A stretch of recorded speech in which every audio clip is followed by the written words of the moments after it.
Welcome to the following presentation of the Southeastern Conference on ESPN. Welcome to ESPN College Football presented by Chili's. We are set for kickoff.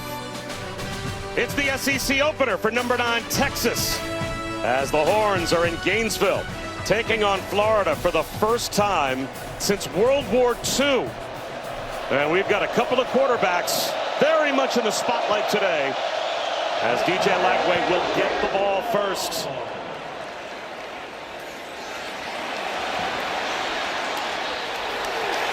And he'll have it at about the 17-yard line. Bob Wischusen alongside Lewis Riddick. Chris Budden is with us as well. And Lewis, both of these quarterbacks have some questions as now for Arch Manning, SEC play begins, and for DJ Lagway, he's just trying to get their season back on track. Yeah, he just needs to find a rhythm right now. And look, early season, or rather early game success is something that Billy Napier, the head coach, said he wants to have for DJ Lagway, settle into a rhythm. Defensively, they're fine. Same thing for Arch Manning when he gets on the football field. Texas number 2 in the country, scoring defense. They know they can play D. They just want to get these quarterbacks feeling good here early, get them some early completions. And Lagway to put it up on first down. Sidearms, one, the ball pops out. It was not free on the crossing route. Dallas Wilson, one of the true freshman wide receivers, making his Florida debut, and he is met. And he coughed the ball up, but it looks like they're going to say that the Gators have it out at their own 25-yard line. That's his freshman on freshman. Grayson Littleton, the star player, the nickel defender for Texas, who they love, who's been playing big-time football already this season, comes up with a big hit. And a nervous moment as Jaden Ball with a cutback and a pile push for a first down. So DJ Lagway is already 1 for 1. 5 touchdowns against 6 interceptions. So many injuries, Lewis, that he has tried to fight through. Yeah, he sure has. It hasn't allowed him to practice. And look, it's a rep business. Quarterback is a rep position in particular. He hasn't had any. So he's trying to kind of get right during games, but he had a great week of practice to see how it looks. Spins out, sidearms another. And this time, a cutback for Aiden Mizell. Pretty good composure there for DJ Lagway as the blitz was coming, and he was feeling some heat. Colin Simmons did not fall for the fake, and Lagway kept his composure.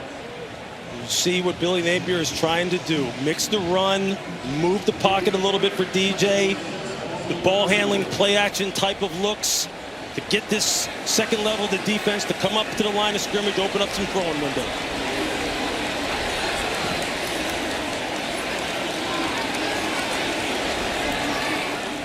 Some rain falling at the swamp. Play clock down to 5. Lagway motions Mizell. Ball shakes off the tackle of Colin Simmons at the line of scrimmage and picked up a yard, maybe a yard and a half. Leonga Lafau eventually finished him off. So now the Gators faced with an early 3rd down. They want to try and keep DJ in 3rd and manageable situations. 3rd and 5, 3rd and 6. They feel that they can deal with that. You know, Texas is going to really try to change the looks. Show blitz, drop out and play coverage. Late rotations by the safety, all orchestrated by Michael Taft, All-American free safety, number 16, lined up in the middle of the field. The Gators have struggled on 3rd down, and Texas has been arguably the best defense in America in the early going. And just like that, the tables turn. Mizell, catch and run for the first down. Nice composure by DJ Lagway. Finds Mizell just coming across on this shallow crosser against this zone coverage look. Puts it right on him so he can catch and run. This is the kind of start that Billy Napier, who you see on your screen, wanted for his young quarterback. Wants to see the ball go into the hands of his receivers, let them do the work. They have receivers now that are electric after the catch.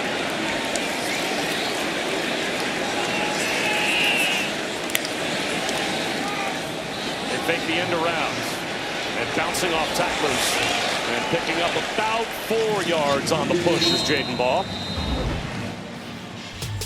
Well, offense the last 3 games, the numbers, they speak for themselves. Obviously against good opponents and back-to-back top 4 teams, but 6 giveaways, only averaging 11 points a game and 3 straight losses. And the turnovers really did them in. at points in time so far this year. They really just got to play complementary football. You see, they're trying to get Jaden Ball on track early. They can live in this 2nd and 6 world. It's the midfield. So another 3rd down coming for the Gators.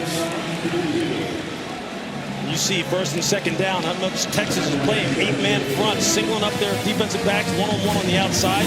Eventually, Billy Napier's going to have to take some shots over the top. He said he needs to back them off. As you see defensive coordinator Pete Kwiatkowski on your screen. Got to make them pay for one in the crowd the line of scrimmage. And DJ Lagway is as good as any as far as throwing the deep ball.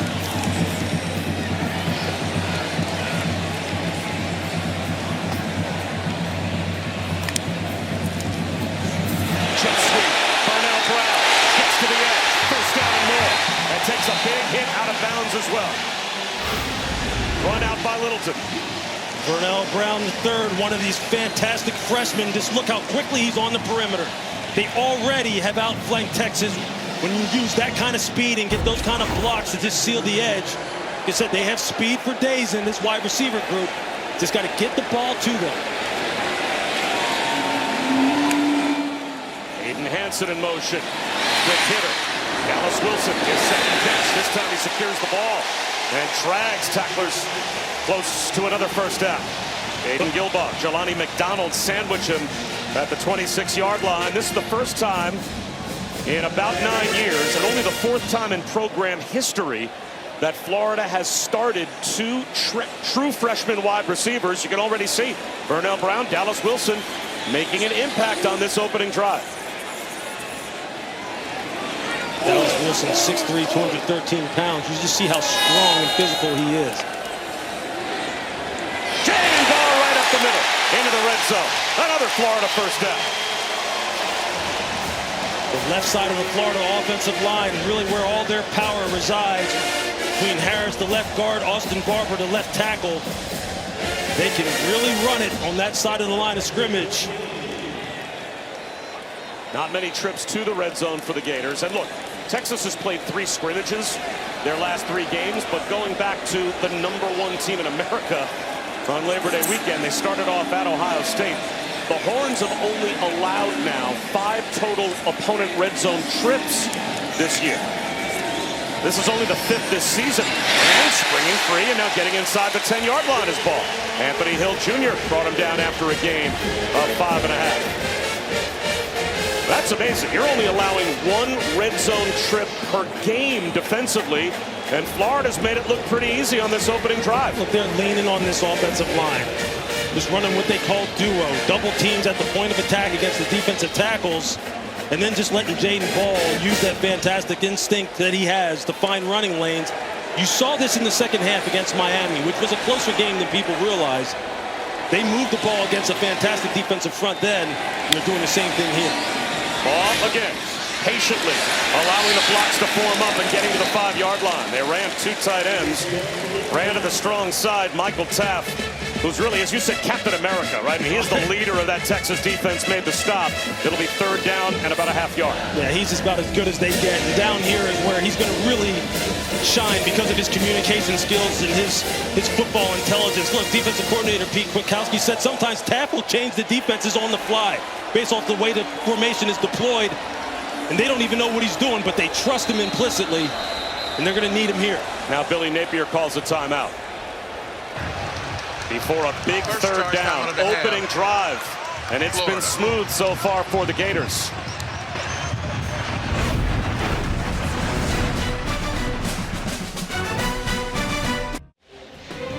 Welcome back to the SEC on ESPN. Light rain fell before we went to break. It became a downpour while we were away as we take a look at our Chili's 3 impact players. Look, obviously Arch Manning, when they get on the football field, he has to show up today. We've already seen DJ Lagway and the fantastic freshman Dallas Wilson, the 5-star, down here in this red area now where they're at. Look for him, 6'3", 213 pounds. He gets a one-on-one situation. He's at the top of your screen, top left. 3rd down. Ball bounces it outside. Ball caught on the end zone. He's in. That's a Gators touchdown on the opening drive.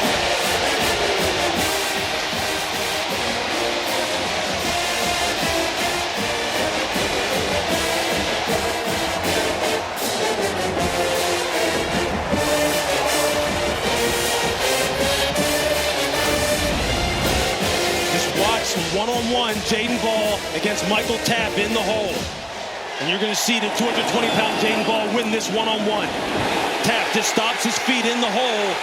And Jaden Ball, that's why he's one of the most dangerous running backs in college football, because he has power and he has jump cut ability and make you miss ability. And that's why you see Billy Napier is going to feed him a lot today. You could not ask for a better start for this Florida offense. DJ Lagway looks comfortable. Offensive line coming off the rock, and they are just running it.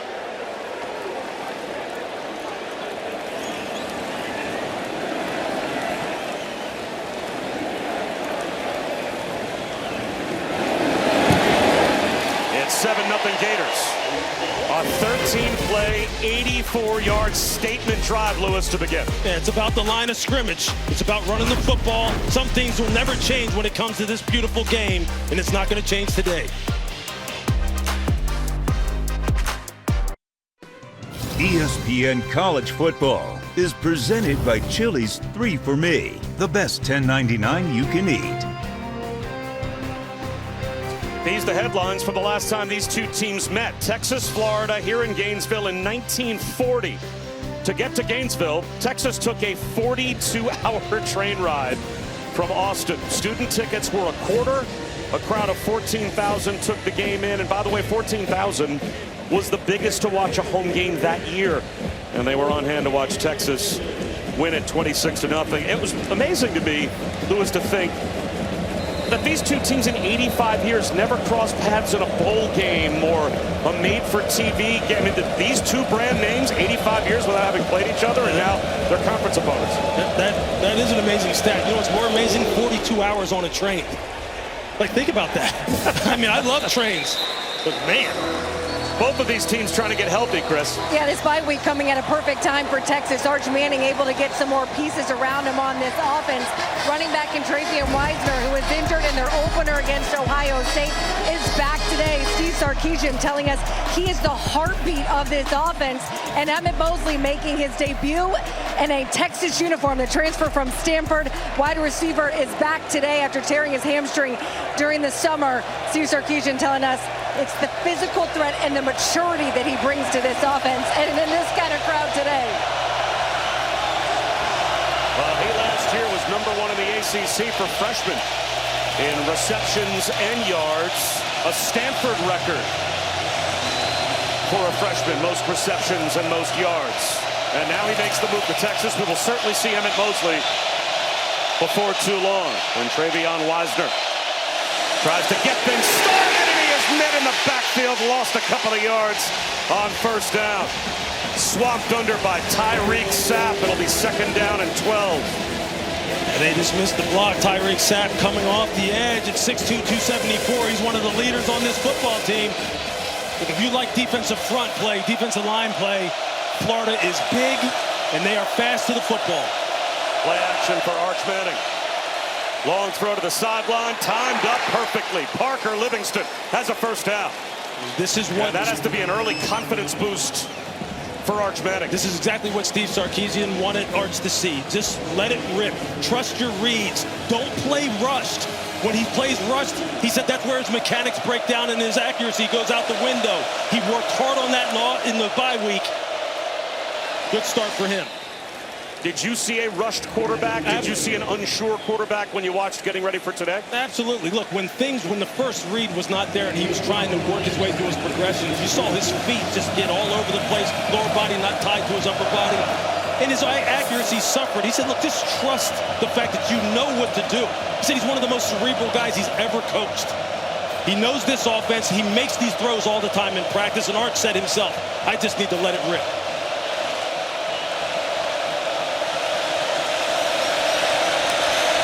Five-man rush.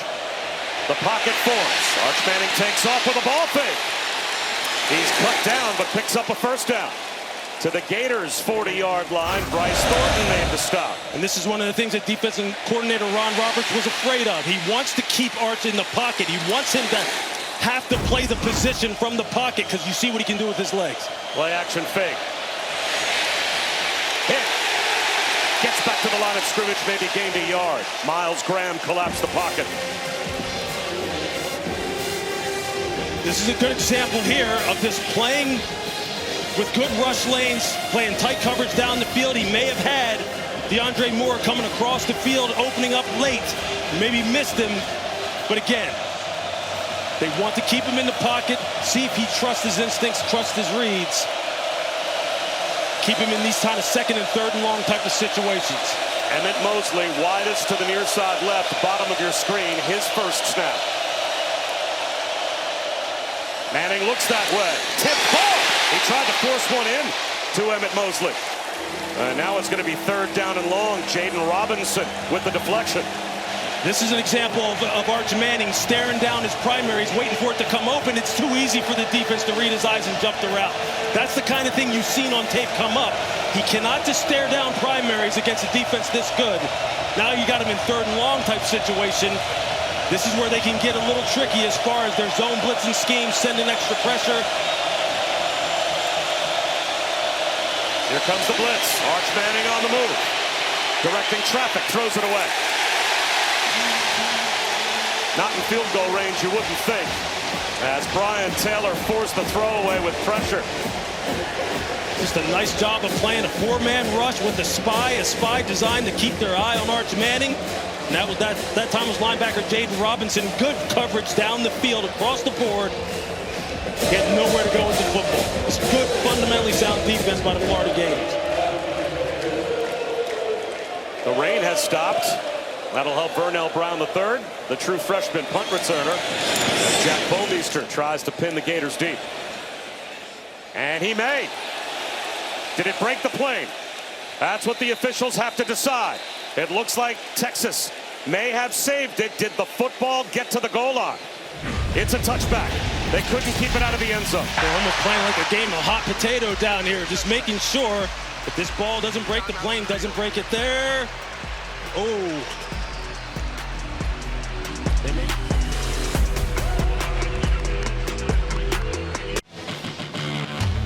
For the keys to victory here today for the offense for Florida. They started off perfectly. DJ Lagway, early success. Hasn't pushed the ball down the field yet, but it's coming.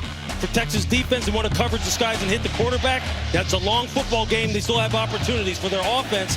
First and second down success. That's going to be the key. Sark said that without a doubt that's where he was focused. And then defensively for Florida, keep Arch Manning in the pocket and eliminate the run threat. They thought maybe some design runs were going to be coming their way in this game. So we'll see how they are able to keep him contained. Now again, the difference between the NFL and college football, in the NFL, it's the player trying to keep the ball out of the end zone. In college football, it's the ball. If the ball breaks the plane, they make the same judgment as to whether or not you would if it's a touchdown. And if they see the football break the goal line, regardless of where the players are, it becomes a touchback. So I guess get your best eyes on the ball. And Lewis, see if you think it crosses the goal line. Yeah, I think this is a pretty easy one. I think you're going to see it as it comes into the picture right here. The ball is clearly broken the plane of the goal line. This is coming back out.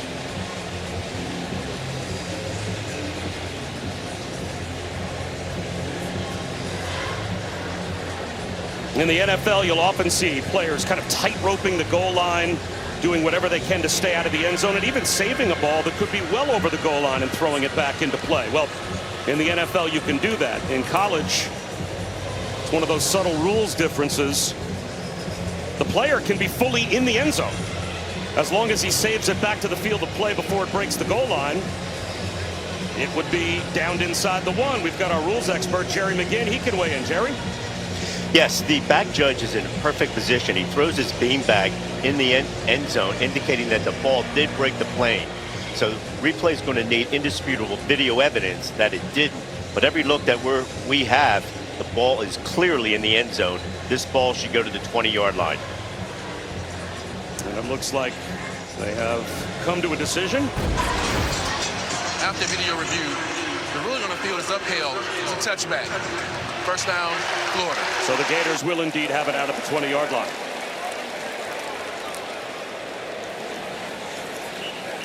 See here now with their second possession coming up. DJ Lagway on his first series starts off 4 for 4. Looks real comfortable. Billy Napier, you see in there, giving him his last-minute instructions before he goes out on the football field. He's trying to keep his young quarterback calm as he comes back from all the different ailments that he has dealt with this entire offseason, lack of practice time, going up against one of the most ferocious defenses in college football. Pretty good start. Well, last year when these two teams met for the first time as SEC foes, first time since World War II, the Gators didn't have DJ Lagway. He missed that game with a hamstring injury, and they were non-competitive in Austin.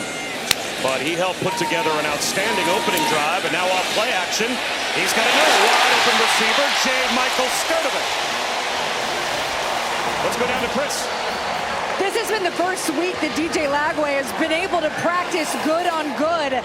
They talked about him getting some reps back. This Wednesday was the best practice that he's had so far, and it's something this team feeds off of.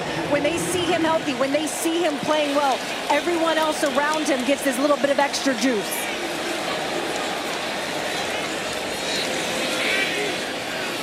DJ Lagway, of course, has been under fire, as has the head coach, Billy Napier. That's what happens with a 1-3 start. Caden Ball down the sideline, taking on contact and picking up another Gators first down. He's got 16 more before he's met by Jelani McDonald. The wide zone, that's what they want to hit. As you see Jaden Ball just get out on the perimeter quickly and get that ball north and south. That's where they want to live, getting that ball outside. Jaden Ball, he can run between the tackles as well as anyone. There you see it, 6.1 per carry already in this football game. Your Texas defense right now, this is not what you expected. You don't expect anybody to run the football on you as many 8-man fronts as they play.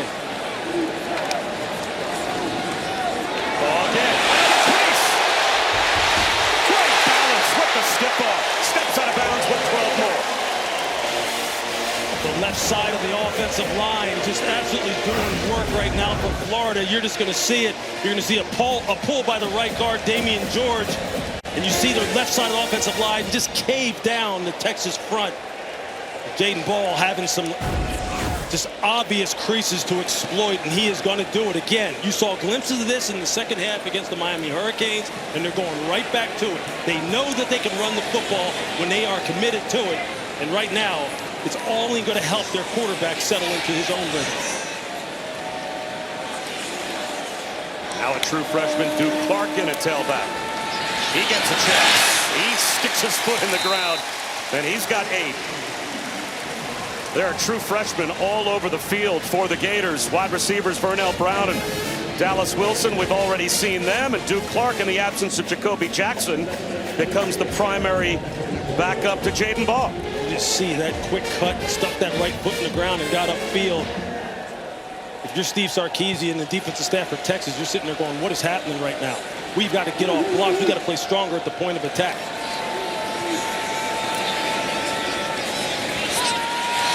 Errant throw there from DJ Lagway. So now it will be 3rd down and a couple just outside the red zone.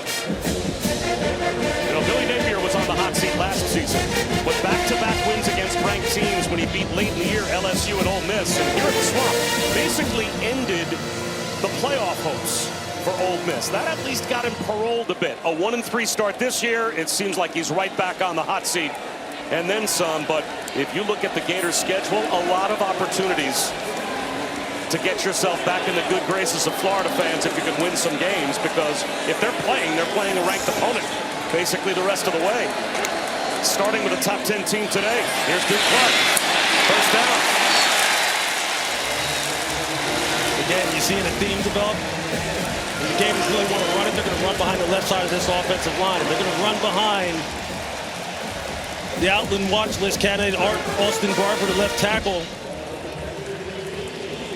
And they are just moving the line of scrimmage, not to allow Texas to get off blocks cleanly. They have settled into a nice physical rhythm as far as their play calling is concerned. And Jaden Ball back in. They fake the pitch to him. A rollout for Lagway. And this time he'll throw it away. Now last week, the Gators, Lewis, were 0 for 13 on 3rd down against the Canes. A couple of weeks ago, I should say. Obviously, they had the bye week to help them work on 3rd down offense. It worked. They're 4 for 4 against this Texas defense that has been tremendous this year. And it really, there's no secret to it. Young quarterbacks really benefit from a strong dominant run game. I think as you saw Lagway just kind of rolling out right there. Just want to kind of like maybe check on him a little bit. The way that play ended. Jump cut for ball. And now they're going to need another third down conversion. Let's go back and look at the first down rollout by Lagway. Did he hurt himself a bit? He came up with a little hitch in his giddy up at the end of that play. And boy, all he has been, it seems, off and on last season, all during spring and summer, and into this season has been one injury after another trying to fight them all off. Yeah, he's dealt with various different ailments, some in his lower body. You saw there, maybe favoring that right leg. He's hoping he's all right and he's able to work through whatever's bothering him right now. Red zone, 3rd down and 8. Lagway. Jump ball incomplete. Up over the head of Dallas Wilson. So this time the Gators stall, and they will send the field goal group out to try and take an early 2-score lead. You see DJ jogging off the field. He is definitely favoring that right leg a little bit. And you know how this compromises everything you're trying to do as a quarterback when your base is just not right.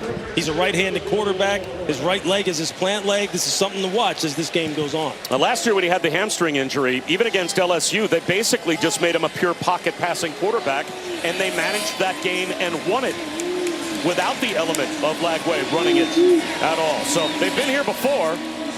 We'll see if they can do it again, but a red zone stop by the Texas defense forces the Gators into a field goal attempt that Trey Smack puts through.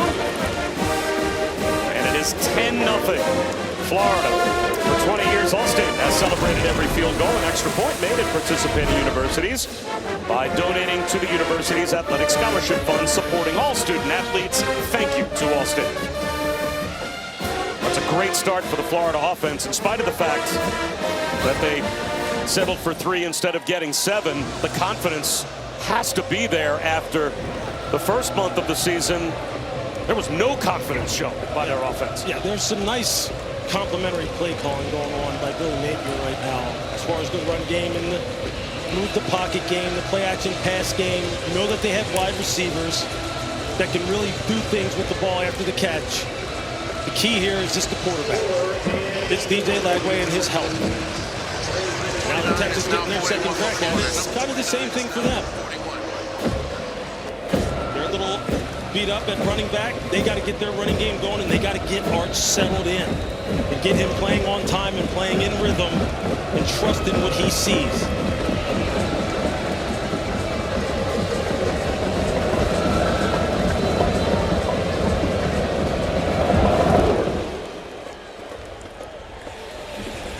It will be a touchback on the deep kick from Trey Smack. Let's go back to Matt Barry. Okay, big game, Bob and Lewis. Happy week 6. You thought, could Vanderbilt do it again this time in Tuscaloosa? 6 plays, 93 yards. Cedric Alexander goes for 63 of them and anchored down early 7-0 lead in Tuscaloosa. Vanderbilt. That used to be the get-right game for everyone in the SEC. No longer. No. Yeah, that's what you love about college football, man. I mean, it's so easy for these football teams. Well, I shouldn't say easy. It's much more possible for these teams to change their rosters around and become competitive in the age of NIL. It's a beautiful thing to watch. Niblett circles in motion, and they give it to him. The end around for about 3.5 yards. Miles Graham stayed home and made the stop for the Gators. Did he make the stop? He planted, absolutely planted Ryan Niblett, who is someone that Steve Sarkisian told us we need to get him the football. He's got juice, whether it's on jet sweeps, reverses, catching the ball in the backfield. He is an explosive component to this offense that they have to utilize.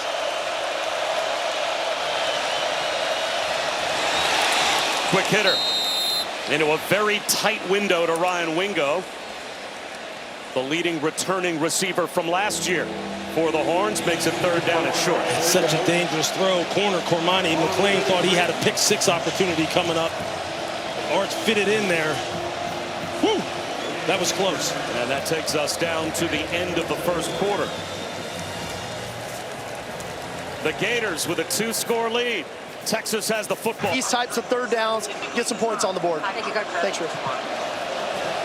Well, speaking of points on the board, as you can see, Steve Sarkisian's defense had not allowed a first quarter point this season before giving up 10 to the Gators today. And now opening up the second quarter with a third down to try to keep their second possession alive.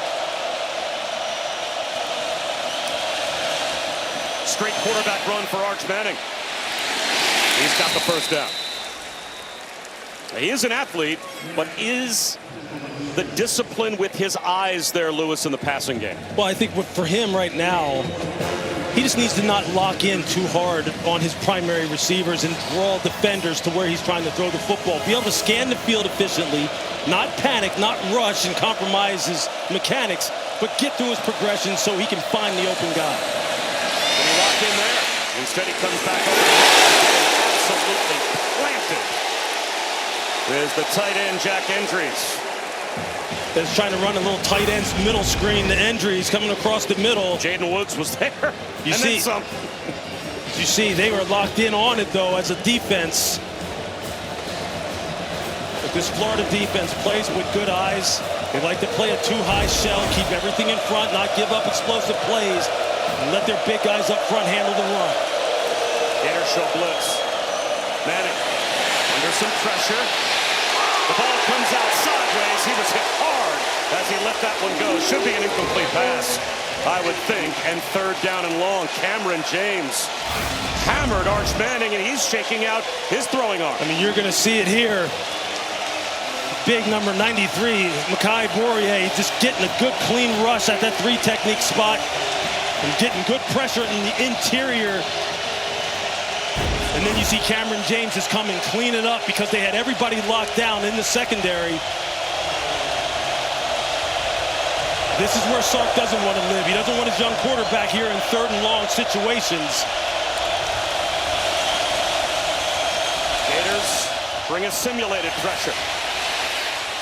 Wobbly throw to the sideline. That came out as if Arch Manning's arm was hit as well. Parker Livingston was the intended receiver, but that was a wounded duck. And it will be a Horns punt. Making it look like they're going to send 5, but they only send 4. They send the nickel to the wide side of the field on the blitz with the spy. They get a hit on Arch Manning in the pocket. It alters the throw. But this defense, they have gone up against some very good offenses this year, and they are top 25 in scoring D for a reason.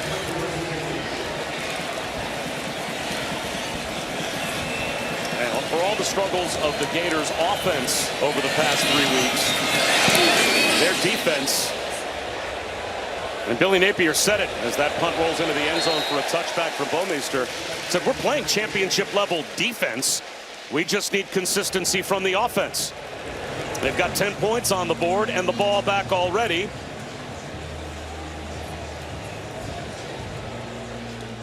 And we'll step aside. It's a 10-0 Gators lead here at the Swamp.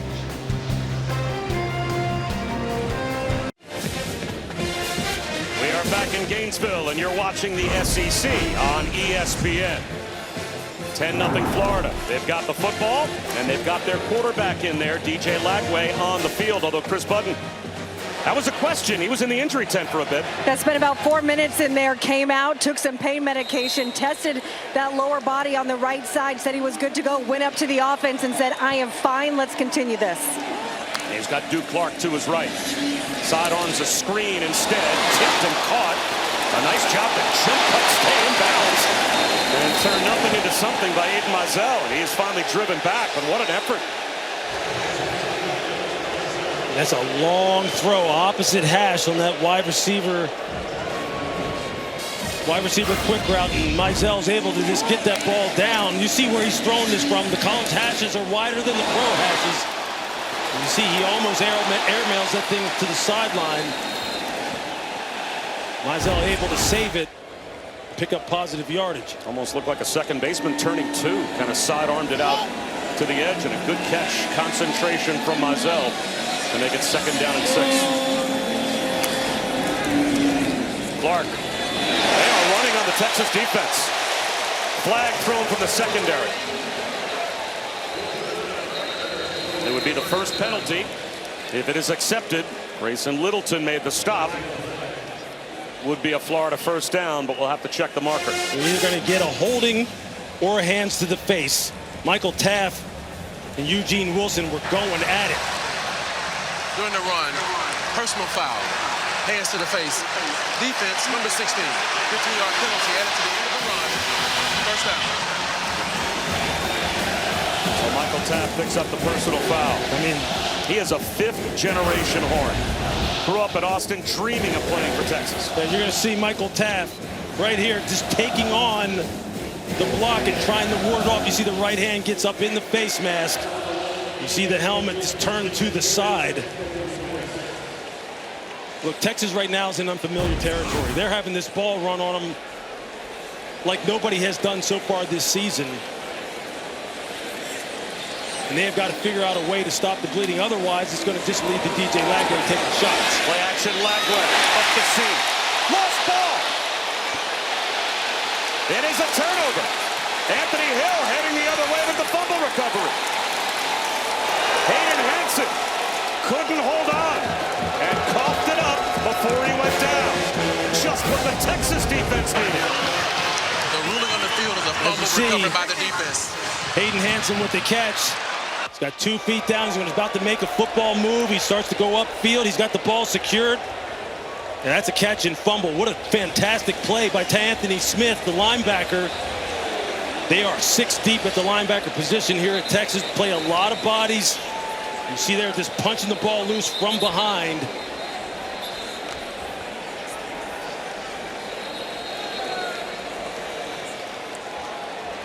That's great awareness on the part of Texas. See the ball's down. He's making a football move up the field. I agree with you, but replay apparently wants to weigh in. The ruling on the field was a fumble recovered by the defense. The previous play is under video review. Again, 2 feet down. Does he make a football move and become a runner? It certainly looked like he did. Sure does. And then Anthony Smith was able to punch the ball out. Again, Jerry McGinn is our officiating expert. Jerry, do you see what we see? We're looking at the same thing. The receiver does have control of the ball. He turns, and then the ball is punched out as a second act. So I like this as a fumble recovered by Texas. It should be 1st and 10 for Texas.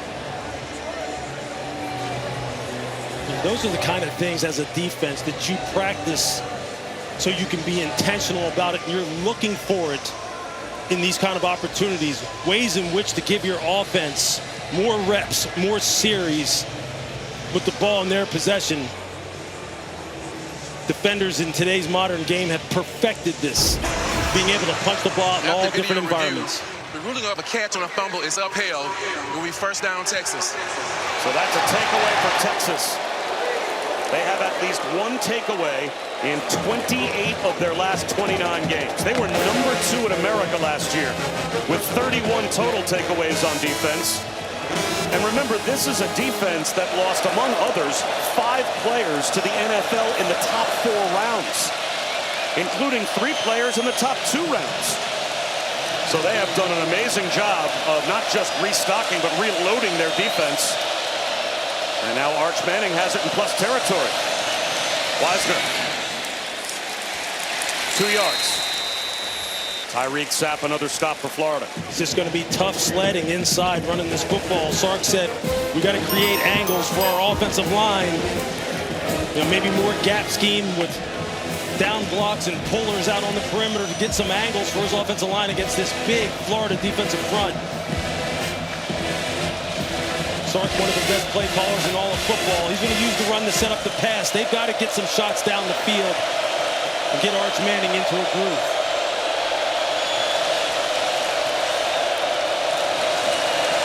They fake the end around. He steps up in the pocket, floats one to a wide open receiver and making the catch. Livingstone with great concentration held on, and he gets up with a limp at the 10-yard line. That's what I'm talking about. See, the ball handling where the defense isn't quite sure what's going on, who's going to get the ball. They have the jet sweep fake, and then Parker Livingston just kind of lulls them to sleep off the line of scrimmage and then takes off down the boundary, makes a heck of a catch, knowing that he's going to probably take a hit. Ooh, took one right on the side of that knee.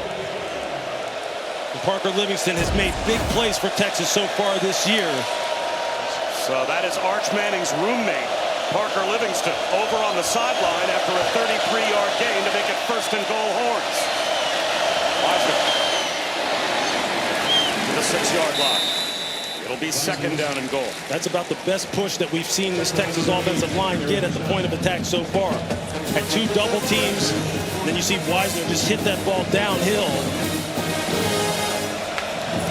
Parker Livingston over on the side. I mean, he has made some big plays for this team. We haven't called Emmett Mosley's name yet. The transfer from Stanford. You see him at the top of the screen now. To the offense's left, he's going to have a one-on-one situation. Do they eventually try and get him the football? Roll out for Manning. Just inside the front right pylon. Weisner gets the touchdown, and they take the turnover and turn it into 6. You see, Travian Weisner is just going to outflank Jordan Castell, the safety. He's going to be out here in the flat quickly, and his eyes get caught in the backfield because of the play action fake. Look, you see how he's going to open opposite, even though the running back is releasing fast to the flat. Just that reverse pivot holds him just long enough to where the running back can get out in the flat. That's the beauty of Sark's play calling. He uses the run to set up the pass, and he marries it all together. They hit 2 big plays, one to Livingston, and then the touchdown pass to Wiseman. So Arch Manning, with his 10th touchdown pass of the season, gets Texas on the board after the defense gets the takeaway. The punch out by Anthony Smith. The recovery by Anthony Hill. The touchdown pass, Arch Manning to Travian Weisner.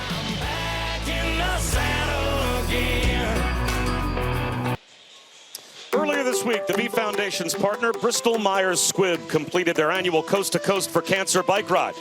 Every year, they raise over $1 million for the V Foundation's effort to support cancer research, and a Gator alum and Gainesville local, Carrie Hudson, took part in the ride. She is a childhood cancer survivor. That inspired her career as an oncology nurse, and she was able to ride in honor of her patients, her mom, and her younger self. A true inspiration.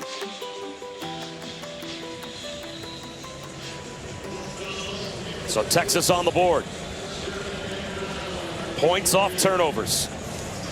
And giveaways for the Florida offense. And it's certainly been a big Achilles heel for them.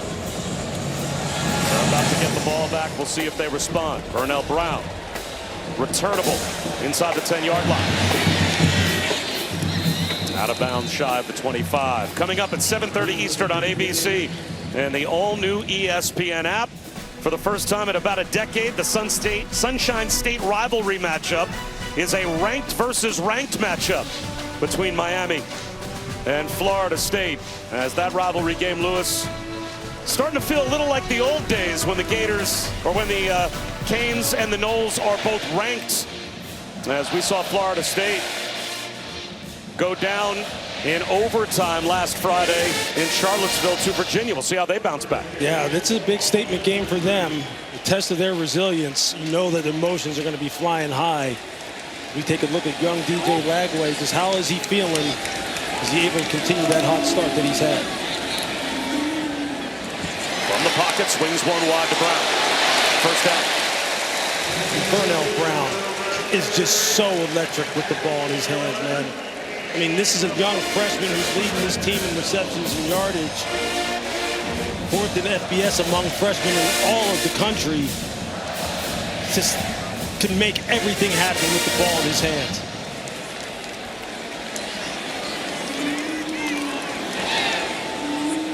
They go his way again. He broke a tackle, but this time nowhere to go. 1.5 yards. Michael Taft ran over and helped out Jalen Gilbaugh on the stop. You see them utilizing the short passing game. This is a screen-heavy football team because of the fact that they have so many playmakers and the fact that DJ Lagway has struggled with his accuracy and his mechanics early in the season. They want to get this ball down the field. Eventually, they're going to put it up top. Clark. And now it's going to be 3rd down. These play calls, handing the ball off quick screens. Does that give you any indication that Lagway might not be right and they're worried about exposing him to a hit? Yeah, it's hard to tell right now. I think they're doing what they know they can do well. They know their playmakers can make plays. They know they can run the football. They have a physical offensive line. Problem is, if you're not being efficient with those kind of plays, you can sit here in 3rd and long because you're not getting chunks. Now, this is where it gets difficult. Because this is where Texas start changing up the looks. They have some fantastic pass rushers on the perimeter. They've got to protect the ball. Gators are 4 for 5 on 3rd down. Horns show blitz. Here they come. Lagway off his back foot. Finds a pressure. Michael Sturdivant nearly took it. Gilbo saved a touchdown. There was no one, it seemed, between Sturdivant and the end zone other than the ankle tackle from Gilbo. I mean, just look at the poise of DJ Lagway. He has his eyes on Sturdivant from the beginning and just lays it out to him so then he can catch and run. Excellent execution. Little Patrick Mahomes sidearm flip from Lagway. Play action here. Protected in the pocket. He's going to force one. And that was into double, if not triple coverage to Trey Wilson.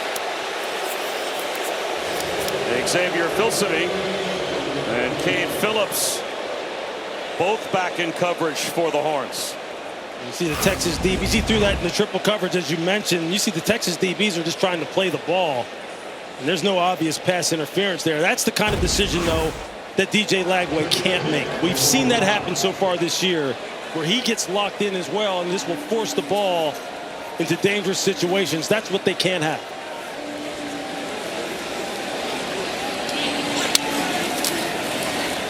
They'll run it with Duke Clark.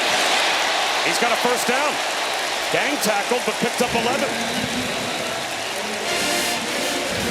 The Florida offensive line is pushing around the Texas defensive front, and they just can't get off blocks. And these guys are getting 4 or 5 yards before first contact, which is something Texas is just not used to. There you see it, 60.8 per game for the season. And they've already allowed 113. This is new territory. It's an SEC road game instead of playing San Jose State, UTEP, and Sam Houston. There you have it. Duke Clark for 3.5. Of course, this is also a defense that went on the road to the #1 team in America, went to the shoe, and only allowed 14 total points in a loss to Ohio State. So when you've got that litmus test on your resume, you're not expecting this defense to get run on the way they have in the first half by the Gators today. Absolutely. They continue to exploit the left side of the offensive line, or utilize the left side of the offensive line. Jake Slaughter, Harris, Austin Barber. These guys are just getting consistent movement at the point of attack. Texas rolling in a lot of defensive players. Lagway, play action. Back shoulder. Climbing the ladder. Dallas Wilson. Does he get a foot down? He does. Out of bounds at the Texas 13-yard line. Terrific catch by the freshman. I mean, that's beautiful. That's using that tremendous 5-star athletic ability at 6'3". And DJ puts it on him perfectly. The corner, Cade Phillips, number 11, freshman, unable to time up his jump. DJ Lagway says, what leg? What injuries?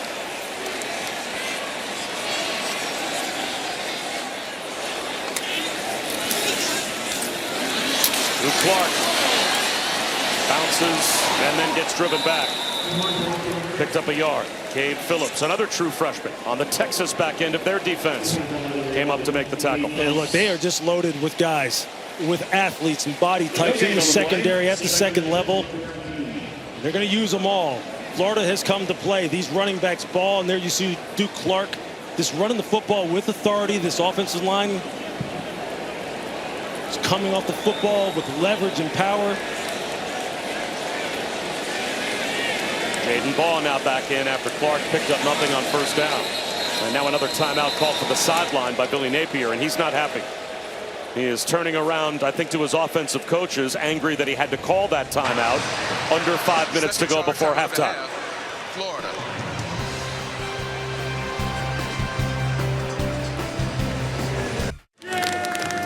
The Swamp is sold out, and the Taco Bell Live Más student section has been packed for hours. Only one student section can claim the title of Live Moss Student Section of the Year. Who will take home the trophy this year? And right now, the Florida offense on the doorstep of the student section, hoping to ignite a celebration as they have driven it into the red zone. This is the 10th play coming on this drive. Lewis, this will be the third double-digit play drive offensively already in the first half for the Gators. You couldn't have asked for a better start if you're the coaching staff and the fan base here in this stadium right now. Lagway, play action, end zone, touchdown! The first for the freshman, Dallas Wilson.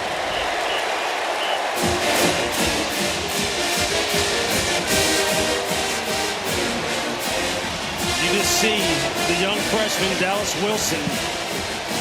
What a release off the line of scrimmage. Stem the defensive back outside. Then break it hard to the post. Safety Michael Taft can't get there. You got 6. I mean, that is a textbook drive.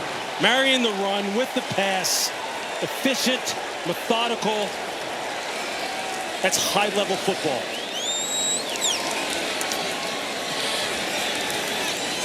Russ Callaway, the offensive coordinator, told us Dallas Wilson's first practice. I'm watching our tight ends, and all of a sudden this guy goes flashing right across the field. I said, whoa, who is that? Well, we just found out. Watch Dallas Wilson stem the DB outside to just widen him and make sure that maybe he thinks he's going to take it to the flat, to the pylon, and then breaks it back inside. Michael Taft shading too far to the field as you see the safety in the middle of the field. He can't get over there in time.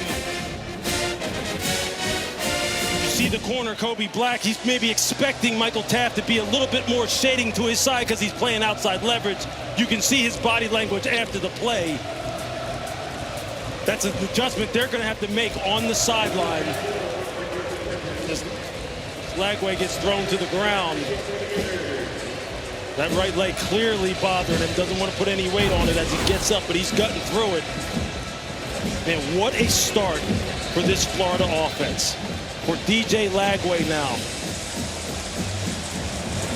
12 of 16, 140 yards. Touchdown. Fighting through injury. And then, Bob, I mean, as we know, Dallas Wilson is for real. They have got playmakers. Let's head down to Chris. Dallas Wilson, a kid that this staff and his teammates, they don't lack for confidence. And you saw that at the end of the touchdown, the dancing, the celebration. But in his very first workout, he got so tired that he was throwing up in the gym. All of the older guys went up to him and be like, oh, I thought you were a 5-star. Come on now. You can't keep up with us. And he's like, just you wait. A little bit of, he's not afraid to a little trash talk between teammates. Well, then he went out and had 10 catches for 195 yards in the spring game. And we were talking to Jordan Castell about that. He was one of those veterans that, as Dallas Wilson was refunding, so to speak, said, oh, I thought you were a 5-star. Then after the spring game, Jordan Castell said, yeah, I think he might be a 5-star. Yeah. Christian Clark now in the game, a tailback and a fluttering pass from Arch Manning. He had Jack Endries, the tight end, wide open. And again, it looked like he was bothered in the pocket by the pass rush. I think you're going to see Jaden Woods get a hit on him. Number 15, freshman defensive end. You see it right there. Might have got a little hands to the side of Arch Manning's helmet. But they know Texas is going to have to put the ball up in the air a little bit. Try and produce some chunk plays of their own. And this defensive line is going to start to tee off. Jaden Woods, Cameron James, all of the edge rushers. DeAndre Moore in motion. Niblett on the pitch. Lasso down after a gain of 1. Boy, Devin Moore came flying up. He helped out Miles Graham on the tackle. Now it's going to be 3rd down and 9. I mean, just watch Miles Graham. Just look at this. He doesn't go for anything. Watch his feet mirror what is happening in the backfield. Look at it. That's patience. That's being sure of what you're seeing. That's scouting. That's film work during the season. And he takes off like a rocket. Now they got him in 3rd and long. Now they can dial up some of their rush games. The skies, you see the secondary trying to communicate.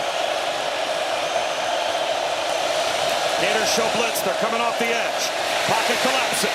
Manning He's going to launch one up the seam. It's incomplete. Boy, Emmett Mosley for a walk-in touchdown if he could have put it on him. Emmett Mosley with the double move on Cormani McClain.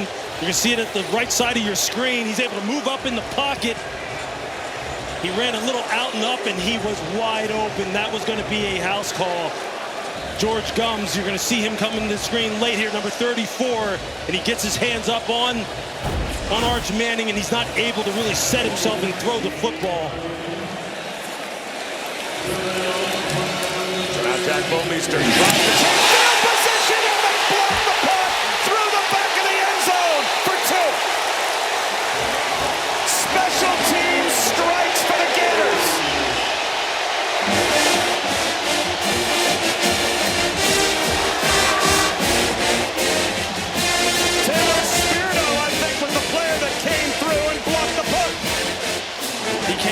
Totally untouched. Obviously a protection breakdown. The kind of thing that you just cannot allow to happen. You're going to see him come right here, scot-free. And this is what you just can't have happen. Florida has made a concerted effort to upgrade their special teams. We saw it a year ago when we covered them down in Tennessee. Big punt returns. This unit in particular has given them a lot of big plays. And that's the kind of thing that can ignite a football team and really give it just extra firepower. Spirito scores 2. And Texas is lucky it wasn't 6 more that went through the back of the end zone. It's now 41. 19-7 Gators, and they're about to get the football back. And Joe Houston, the special teams coach for the Florida Gators, has a professional background, worked in New England for years, and I can just tell you this, when you work for the New England Patriots and you work under Bill Belichick, special teams is a priority. And it has become a priority here in Florida, and you see what it can do for your football team. It's a 3-phase game, folks, and you see how big of a role it can play.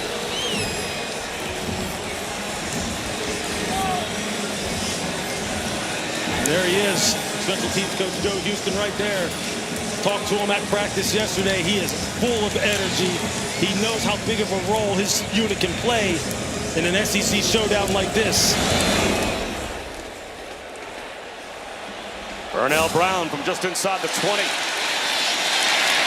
And it'll be great field position for the Gators now with a 19-7 lead. We've got a quick word from Cheez-It. Okay, Cheese. 50-yarder for the win. You thinking what I'm thinking? Ice the kicker. Something better. Terry. Did you just get hired? Dude entered the portal and came out a legend. Want it, need it, cheese it. Bob Wischusen, Lewis Riddick, Chris Button. It's a 2-score lead for Florida, and they've got the football back as Texas has already allowed more points in the first half today than they had this season. And special teams scores a safety and then gets the ball back for the offense of DJ Lagway. And Jaden Ball going back to work, but they will go down quickly. Colin Simmons, what a freshman year he had last year. And he was all SEC as a freshman, and the Sean Alexander Freshman of the Year. 14 tackles for loss last year. And already he's got 3 tackles for loss this year. And he just whipped Austin Barber at the point of attack. They're big-time playmakers. Colin Simmons, Anthony Hill, Michael Taft, Jelani McDonald. They got to make some plays. They got to get their offense to football. Ball tries again. Met by the same guy and planted. Flag throw. Colin Simmons, back-to-back terrific plays, holding the edge. Yep. And this will go against Florida.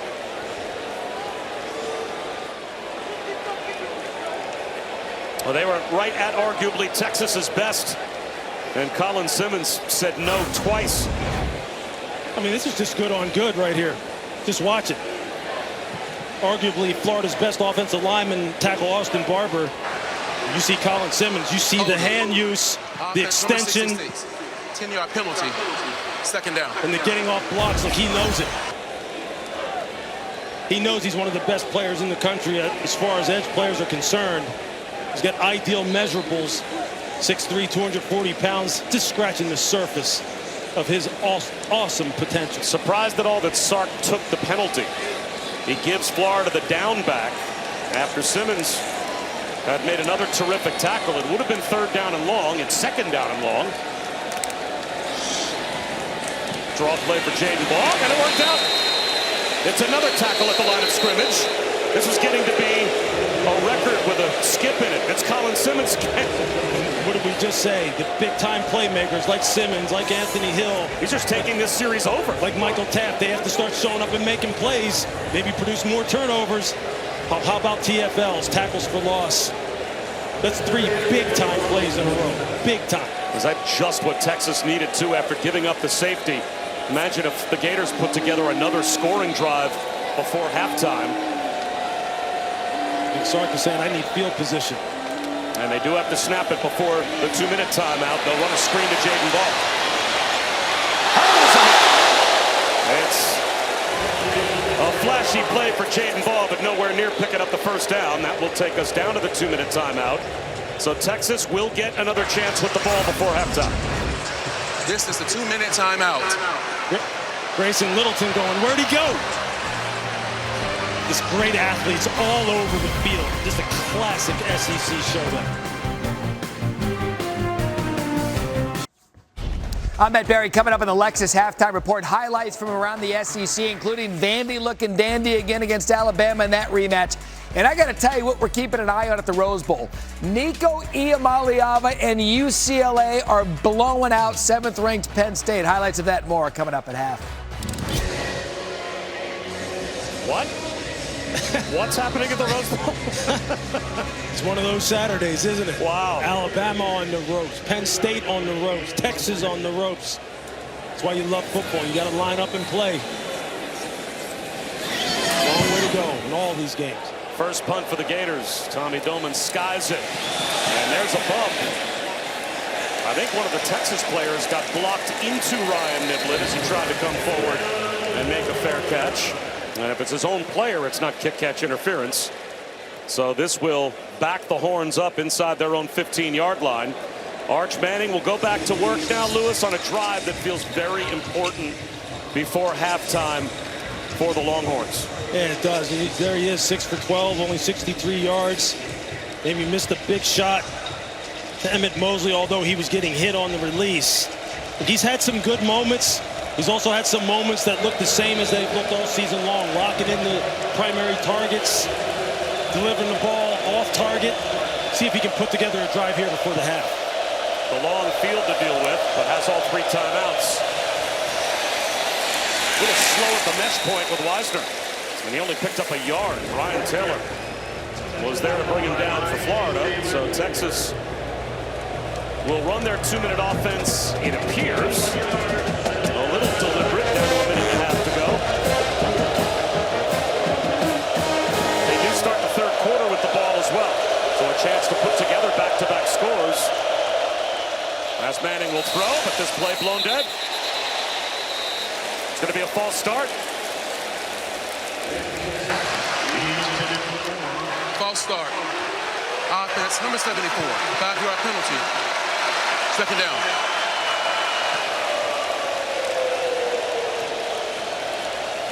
It's the left tackle, Trevor Gooseby. This crowd is amped up right now.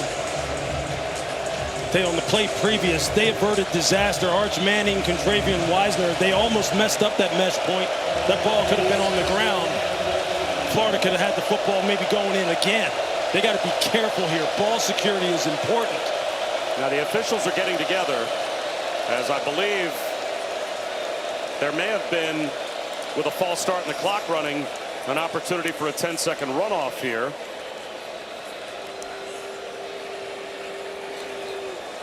You can avoid the 10-second runoff if you're Texas by using a timeout.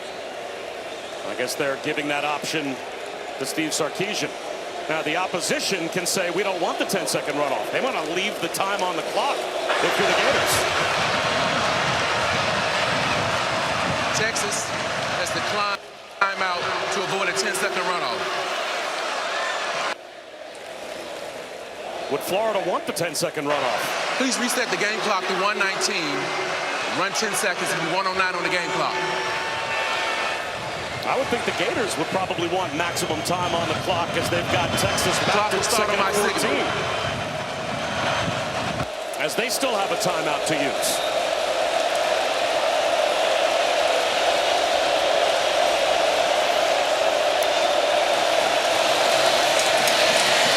Weisner bobbing and weaving. And he's going to be brought down. Jaden Woods on the stop for the Gators. And I would think now, would you not call timeout if you're Florida? Yeah, absolutely. See if you can get an extra possession, maybe get some favorable field position. And now they finally do. Billy Napier will call timeout, but he let time come off the clock before he did. As we're down to 38 seconds to go, as we take a look at today's playbook, brought to you by Flyhouse. You're just seeing high-level execution by the Florida offense, starting with the run by Jaden Ball. Arch Manning with the reverse pivot, able to get out on the perimeter and complete that pass to Weisner for the touchdown. And then DJ Lagway going to the do-it-all freshman Dallas Wilson. And special teams, the unheralded third phase of football coming through for Florida once again. They have got this place absolutely just fired up. Just look how lopsided the stats are. I mean, I don't know if anybody predicted that Florida would look this efficient. You knew that they were going to play better. They got healthier. They used the bye to their advantage. You knew the quarterback was going to be better. But 113 rush yards. An amazing statistic. Now Florida's out of timeouts. So Texas can get this game to the locker room.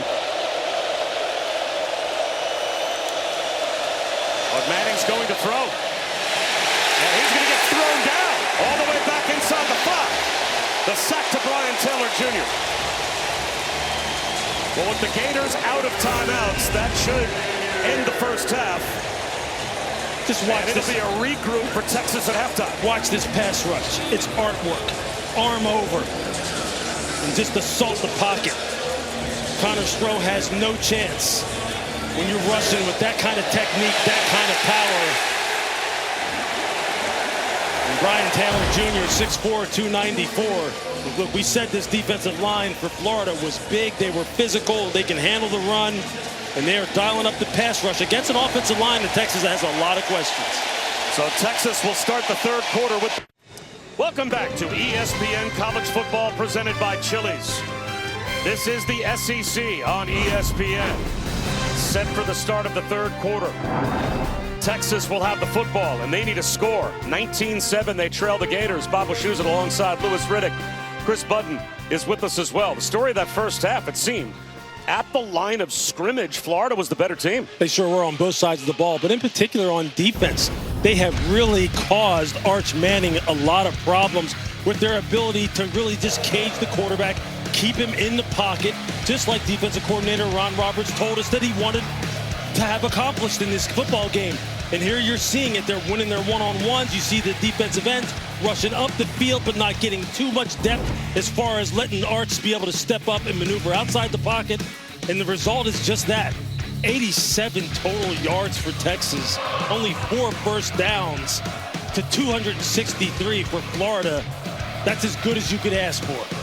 And Chris, saw that you caught up with Billy Napier before halftime. Yeah, he was so impressive with what DJ Lagway was able to do operating this offense. Said he's been playing really smart. Love what we've been able to do in the run game and on third down. He says that is a testament, though, of what we've been able to do up front in the physicality. We need that mindset to continue into the second half. For Steve Sarkisian, he said, on this drive, I just need points. I'm not asking for touchdowns. We just have to find a way to slow down the momentum. It does feel like one of those drives coming out of the locker room at halftime, especially after failing to score before halftime, Lewis, where you've got that chance to put together back-to-back drives that Arch Manning and the Texas offense need to stabilize this game.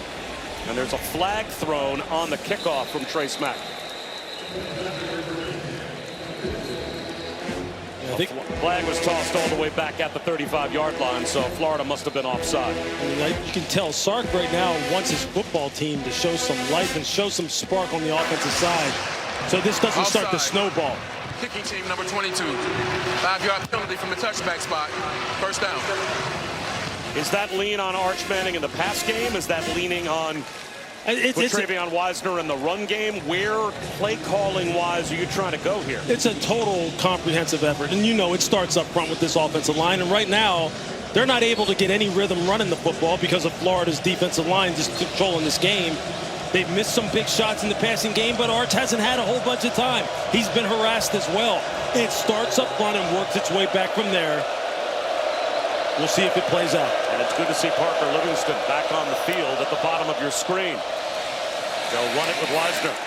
Let's go down to Chris and check on Livingston and that injury before halftime, Chris. To your point, there was a concern when we saw him leave the field. Was it a knee? You can see the brace on his right calf, but good to see him back out here, one of Arch Manning's favorite weapons. And one of his roommates.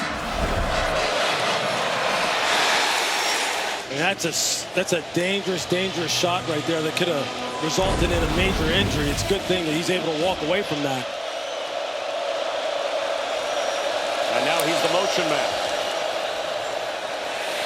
Again, the pocket collapses, and again, Arch Manning goes down. Makai Barrow getting his start, back healthy for the first time in 3 weeks. Just watch the rush from the defensive tackles. They are just whipping Texas offensive line. They're winning when they get on the edge with quick hands, swim moves. And these are big men now. Barrow is 349 pounds. Brian Taylor is 294. They are controlling the interior pocket and pushing it right back into the lap of Arch Manning, and he has nowhere to go. Makai Barrow had been out the last 3 weeks. Makes an impact there. Arch Manning. Again, trying to escape the pass rush. Can't do it. Flag down as well. Tyreek Sapp, Miles Graham, Jaden Woods, they were all pursuing Arch Manning. Again, Arch has nowhere to go with the football. It's just a four-man rush with the spy. Oh no. Offense number 52. With man coverage. Fourth down. Man coverage across the back end. You're going to see a safety drop down into the box. Just play a little one-hole type of situation, one robber, and there's nowhere really to throw the football. By the time he sees Ryan Wingo uncovering down the seam, it's too late. The initial coverage by the Florida defense is causing him to hold the football and giving time to this defensive front to rush. Just working beautifully.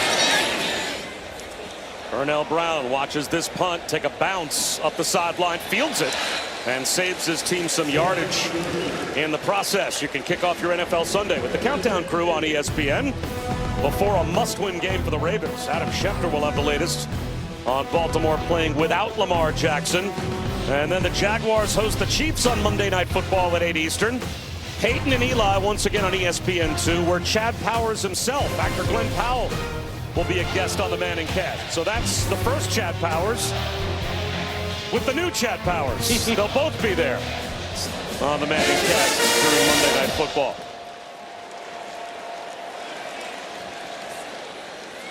DJ Lagway with Duke Clark behind. They run it on first down. And even the times where the run game isn't as successful, it still seems to produce 3, 4, 5 yards. That's a good run through traffic by Duke Clark. If you're getting 4+ running the football, if you're getting 4+ on first down in particular, you are winning. And you're probably going to set yourself up to win the football game. And as you see, 123 rush yards today. This is what Billy Napier had in mind in terms of helping out his quarterback. A toss to Clark. No gain. That time Anthony Hill made the stop. He was the leading tackler and the leading tackle for loss, the leading forced fumble player returning for Texas. Texas had 9 guys in the box. 9. Some of it dictated by formation. They are doing everything they possibly can to try and slow down this run. And you know the play action, big ball over the top is coming because they're drawing the safeties, drawing the defensive backs closer and closer to the line of scrimmage. And you know the coaches are telling Billy Napier, we got to take our shot at some point on first down. Third down and 5. Lagway, clean pocket. 80 ball on the left flat. The Horns rally. Time bringing down ball, though. He dives about 3 yards short of the first down. So Texas gets the 3 and out defensively. Grayson Littleton, the freshman nickel, in pursuit, arrived first to bring down Jaden Ball. That's what you come to expect from Texas defense. 9 hats to the football. 9 defenders converged, and we're in the screen at the end of the play. That's the kind of swarming defense that they're going to need. 76 is now 82 for Florida. 76 is now 82.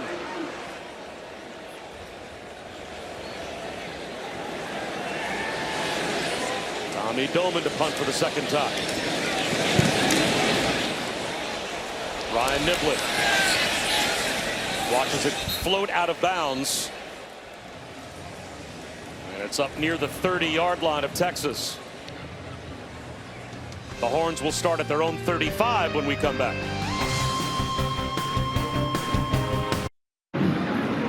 ESPN College Football is fueled by Gatorade, the original sports drink, a carbohydrate electrolyte formula created 60 years ago by scientists at the University of Florida to help athletes hydrate better than water. Yes, indeed. 1965, Dr. Robert Cade and a group of UF scientists developed Gatorade in conjunction with the football team. It gains notoriety when Steve Spurrier won the Heisman back in 1966. Gators became a national story, and a lot of us have been drinking it ever since. Arch Manning looking downfield, jump ball to the sideline, and coming back to make the adjustment, Emmett Mosley. So good to see him return as he hooks up with Manning for 22. There's an example of Arch staying patient in the pocket, not letting his mechanics break down. He was trying to hit the big shot, the wingo, down the middle of the field. It wasn't there. He stayed poised and finds Mosley along the sideline. That's what Steve Sarkisian is looking for. That's what he's going to have to make those kind of plays under duress to get them back in this game. Backwards pass. This is a trick play. And it is there. Jack Endries can't catch it. They had it. Oh, it was missed by Ryan Wingo. He had Endries wide open and just overthrew him. It was dialed up, and it could not have worked out better for Texas except in the execution. You can see Endries just kind of come off the line of scrimmage nice and slow and then take off down the field. And those are the kind of plays that you just got to make count. Sark called it at just the right time. Missed opportunity. Instead, it's 2nd down and 10. Quarterback run for Arch Manning. Weaving and tripped up at the line of scrimmage by Sharif Denson. So instead of a touchdown a couple of plays ago, the Horns have 3rd down and 10 at the Gators' 43-yard line. Just continue to have issues with being able to establish some go-to plays on 3rd down situations, and here in the swamp here today, it hasn't gotten any better. This is where this defensive front has rushed with discipline and effectiveness. Quarterback draw. Arch Manning only picks up about 2, maybe 3. Now, are you running quarterback draw there with the idea of going for it on 4th down? It's 4th down and 8 at the plus 41-yard line. No, you've got the punt group, it looks like, forming up on the Texas sideline. Yeah, it's just way too early with 9:22 in the 3rd. You just got to put this on your defense a little bit. They got to rise up and get either a turnover, get good field position by getting some negative plays, maybe a big punt return. There's a lot of football left to be played. A 4th down and a full 7. But still hurts to punt from the opponent's 40-yard line. No doubt. No doubt. Bomeister with the end-over-end kick. Bounces into the end zone past Ryan Niblett. It was there to be downed at the goal line, and they couldn't keep it out of the end zone.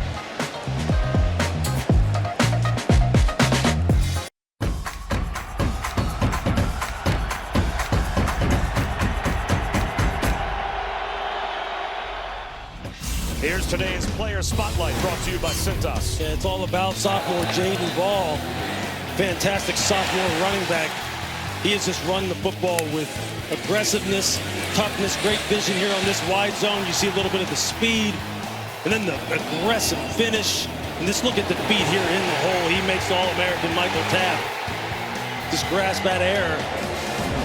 And so far today, 13 carries, 66 yards, averaging 5.1 per carry.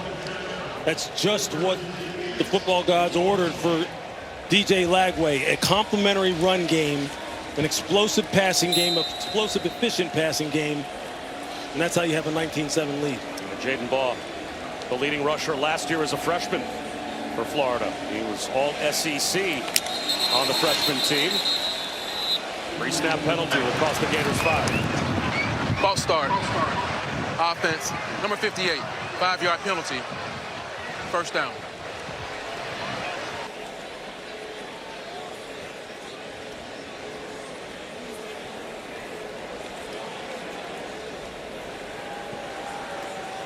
Billy Napier, you are telling your quarterback on the coach-to-player communication, just keep everybody locked in. You're running the football effectively. They're playing good football. Don't want any self-inflicted penalties that result in giving Texas favorable field position. Lagway looks at Sturdivant. Instead comes back the other way. One-on-one. Jump ball. That is caught. He looked at the fifth-year senior and said, you know what? Let's throw it down the field to the true freshman instead. And there is the big ball. Right there is the shot over the top. And just look at Vernell Brown. Look at how he just fights for this football down the field. This is his freshman 5-star versus freshman 5-star. Vernell Brown against Grayson Littleton. And Vernell Brown just wins it. He has shown that he can make these spectacular catches. He opened up the season in the first game of the year looking like Odell Beckham Jr. That's just fantastic. Lagway, swing pass. Jaden Baugh. Out of bounds close to the 20-yard line. Michael Taft made the stop after a gain of 3. These young receivers, Vernell Brown and Dallas Wilson. And there you see the big shot over the top. Just perfect pass protection. He can take a shot and just say, hey, look, my receivers are better than your DBs. I'm just going to put it up there and let them go make a play.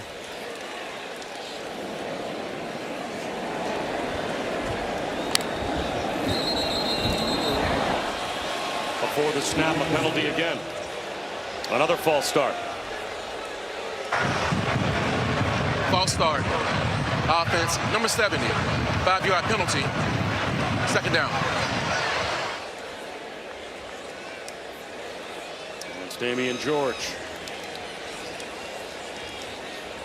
Right now, the only thing stopping Florida's momentum on offenses themselves. Billy Napier is in a groove.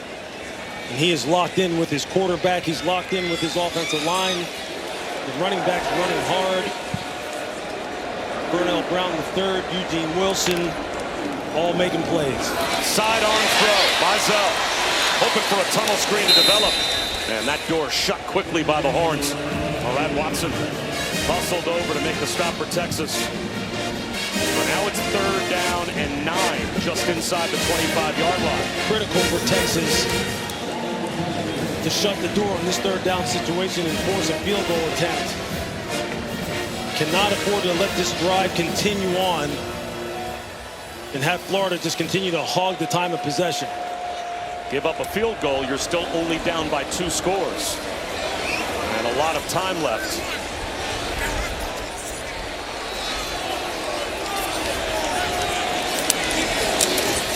And they'll run it with Baugh.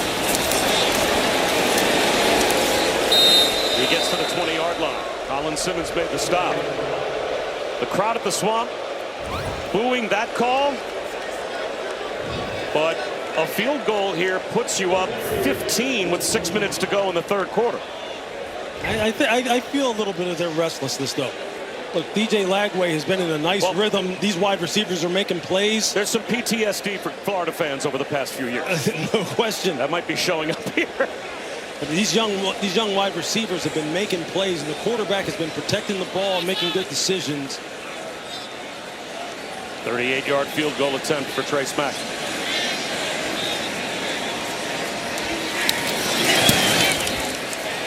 He knocks it right down the middle. 22-7 Gators.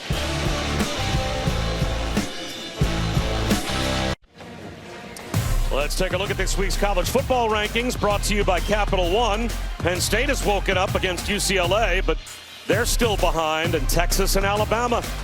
No easy weeks in the SEC, Lewis. Absolutely not. I mean, this is what you love, man. Decide all these things on the football field. You can't assume anything in this great college football season that we're having. I mean, just look at us. How about the games that we've called? How many upsets have we called? I mean, it's incredible. 4 upsets in a row. Wow.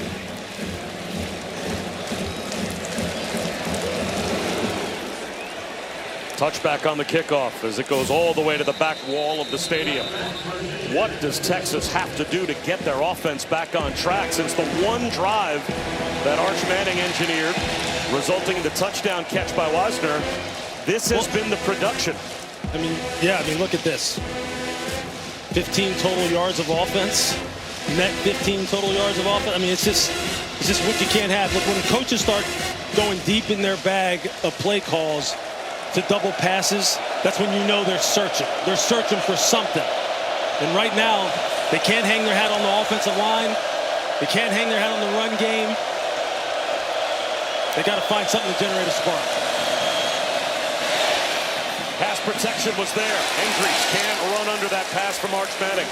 He took a hit as he let it go, but that time, that was about as clean a look as we've seen Arch Manning have in a while. Yeah, he's able to throw this football in rhythm to Hendricks, running the 7 route there. He hits the back foot, takes a hitch, maybe a hitch and a half, trying to lay that football up over the top of the defender, but he just can't put it on him. And again, he's just taking hits, and that's exactly what Florida's defensive coordinator, Ron Roberts, wanted. Hit the quarterback, rush with integrity, hit the quarterback. And now Arch Manning under center. Play action. He's out of the pocket. He's going to take off and run. Has a first down and more, and slides out to about the 40-yard line. Jordan Castell forced him into the slide, but Arch Manning's got 15. And there, this time, you see they lose a little bit of lane integrity. He sees the opening. He doesn't have a spy sitting there looking at him, ready to chase him down. That's one of the things that Florida's coaching staff was worried about, his ability to pick up first downs with his legs. It's a good execution on Arch's part. They run it with Christian Clark. It'll be 2nd down and 9. Tyreek Sapp made the stop. You know, Steve Sarkisian told us that in practice during the bye week, they forced Arch Manning into basically 4-3 throws, right, Lewis? Like, you have to go through your progressions, but all of that practice is really tough to capitalize on if you can't protect him. He hasn't had time to get to his 3rd and 4th reads. Absolutely not. Everything breaks down when the protection breaks down. So what do you do? Arch has shown a lot of poise. I think, look, he's just going to have to make some individual plays. He's going to have to throw the football with accuracy when the pocket is clean. Every rep counts. The throwback screen. Underthrown. Christian Clark scoops it up, and jitterbugs for about 8 yards. A yard shy of the first down, gets out to the 49-yard line. See, everything is so hard to come by in terms of positive plays. You're seeing Sark is having to dig deep into his play calling sheet. The double passes, the throwback screens, the tight end throwback screens. It's a grind for a play caller right now. We thought Christian Clark scooped it up. Did he? The ruling on the field is a catch for a completed pass. The previous play is under video review. The crowd, I think, saw the ball touch the ground. If, in the opinion of the officials, a player has firm grasp of the football, it can touch the ground. Now the question is, does he have full, firm control as the nose of the ball brushes the ground? Would you call that a catch? I would call that a catch. It's a heck of a catch. I mean, it is razor thin, but it doesn't look like he ever loses control of the football. Yeah, you see him. He's got it gripped by his fingertips, but he looks like he's still controlling it. Jerry McGinn, again, our officiating expert. Jerry, this seems to be one of those that could go either way. You're correct. This could go either way, but the ruling on the field is a catch. So they're going to have indisputable video evidence to dispute this. And it does appear that he does have control of the ball, even though it touches the ground. I'm expecting this to be upheld. That's a great point. When the precedent is set on the field, they ruled it a catch. That means that the video evidence has to be indisputable, clear and obvious that they got it wrong. Right. Here is the decision that makes it official. After video review, the ruling on the field is upheld for a completed pass. That's the right call. The crowd booing, but again, the ball can touch the ground as long as and Billy Napier's, I'm sure, making the same argument. I'm looking up at the big screen and I see the ball touch the ground, but if in the opinion of the officials, Christian Clark's got firm grasp of the football, it's not incomplete just because it crushed the ground. So now 3rd down and 1. Big play at midfield. And Weisner back in. Now you may be looking at 2-down territory. Do you just try to run the football to pick it up? Or do you try and go for a shot play here and kind of lull Florida to sleep? Pitch, flags down, false start. And that might have been a crowd noise-induced false start. Although Texas is pointing at the Gators. False start. Offense, left tackle. 5-yard penalty. 3rd down. And the Gators were right. So now it's 3rd down and 6. I think you're looking at the right tackle. You're going to see 73, Brandon Baker. He's the one who moved. 73 was a fouling player. Correct. It was the right tackle, not the left tackle. But now you're out of 2-down territory, possibly. Now the play calling changes.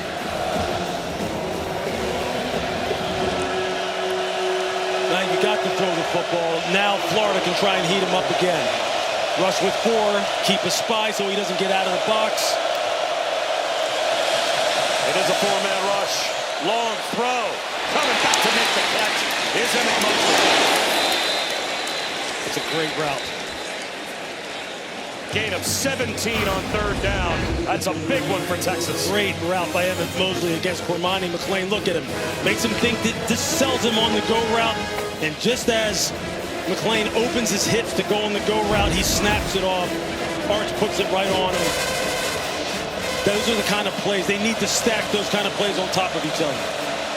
The only receiver that Texas signed in the portal from Stanford was Mosley, and he made a big play there. And now they're looking for another big play to the back of the end zone. Ryan Wingo got a foot down for the touchdown. What a throw from there. That is high-level quarterback play. That's what Steve Sarkisian is talking about. He was trying to get the football to Emmett Mosley again. Couldn't get it to him. Had to step up in the pocket, kept 2 hands on the football. Was able to identify Wingo streaking on the post and puts it right on it. And Steve Sarkisian opting to kick the extra point here to make this an 8-point game. There'd be an analytics argument to say at some point if you have to have 2, you go for 2 now. But if you go for 2 now and you don't get it, you're still down 2 scores. So the extra point here will make this a 1-point game or a 1-score game after the officials sort out whatever they're having a conversation over.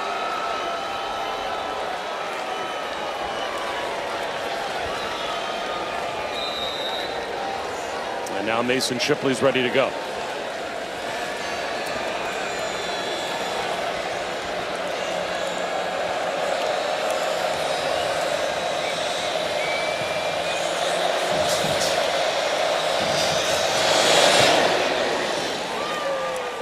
So now it's the Gators by 8 with 2:43 to go in the 3rd. He's trying to get the football down here on the little stop route, but it's not open. So then he picks up Wingo, who's just running the post. No safety in the middle of the field.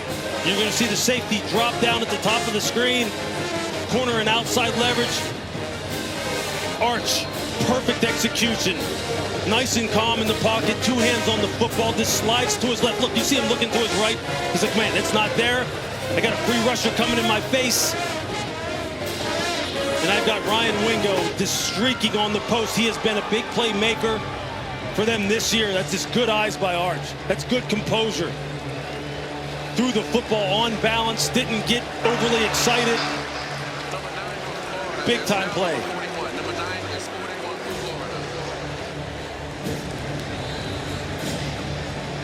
That's exactly what Steve Sarkisian needs out of his quarterback. got to his second read, on balance, able to make a guy miss. That's going to happen sometimes. Your offensive line's going to get beat. That's high level quarterback play. How about the sidestep of the pass rush? As you said, that was probably about as calm as Arch Manning could look, as he still had to deal with the pass rush to buy Wingo the time he needed.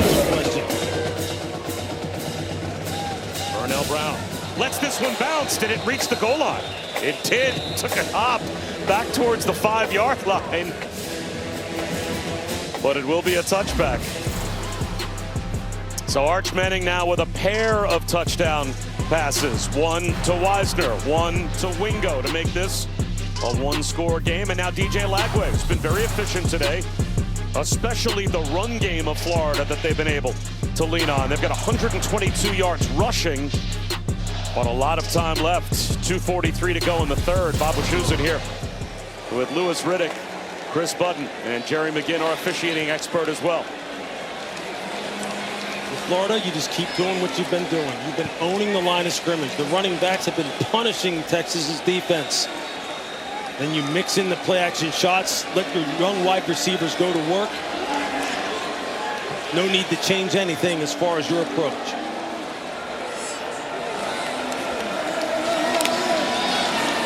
Play action for Lagway. Throws one across his body and had to avoid a sack as he was trying to find Jaden Ball out of the backfield. Colin Simmons all over Lagway, and now something to say afterwards as well. Has to be pulled away by Murad Watson. Big-time playmakers for Texas, trying to put their mark on this football game, and Colin Simmons is one of those guys. He can change it in a heartbeat. A sack, a strip sack. Got to make plays. Jaden Ball. That's a good run on second down. After the incompletion to make it third and a long 2 close to 3. Anthony Hill Jr. to stop. Been saying it all game long. The left side of the Florida offensive line has just been dominant. Anytime they need it, that's where they go.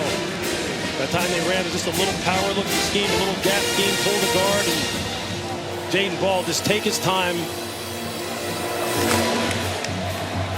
Now you've got him in a third and short situation. Exactly where you want to be.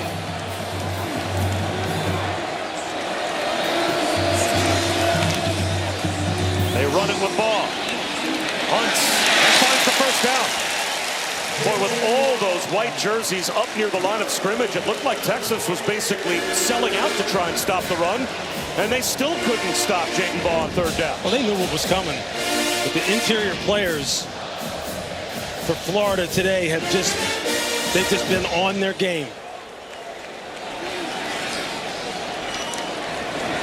81 yards rushing for Jaden Ball, averaging over 5 yards per carry. They go right back to him. Bouncing, jitterbugging, and now delivering punishment for 9 yards. Met by Jelani McDonald. It's the subtle feet, the smoothness of his running style at 225 plus. That is just so fun to watch. I mean, he makes defenders miss in the hole with ease. And then if he's got you one-on-one and he's got nowhere to go, he's going to lower his shoulder on you, and it isn't going to feel good. We saw him yesterday. You saw him and said, "Did you lose some weight?" Yeah, he looked lean up top. He's listed at 231, but I think he's playing right now still at about 220. Yeah, he said he was a little bit lighter than that. Lagway down the sideline. Inbounds, Dallas Wilson. To the end zone, dragging tacklers for a Gators touchdown.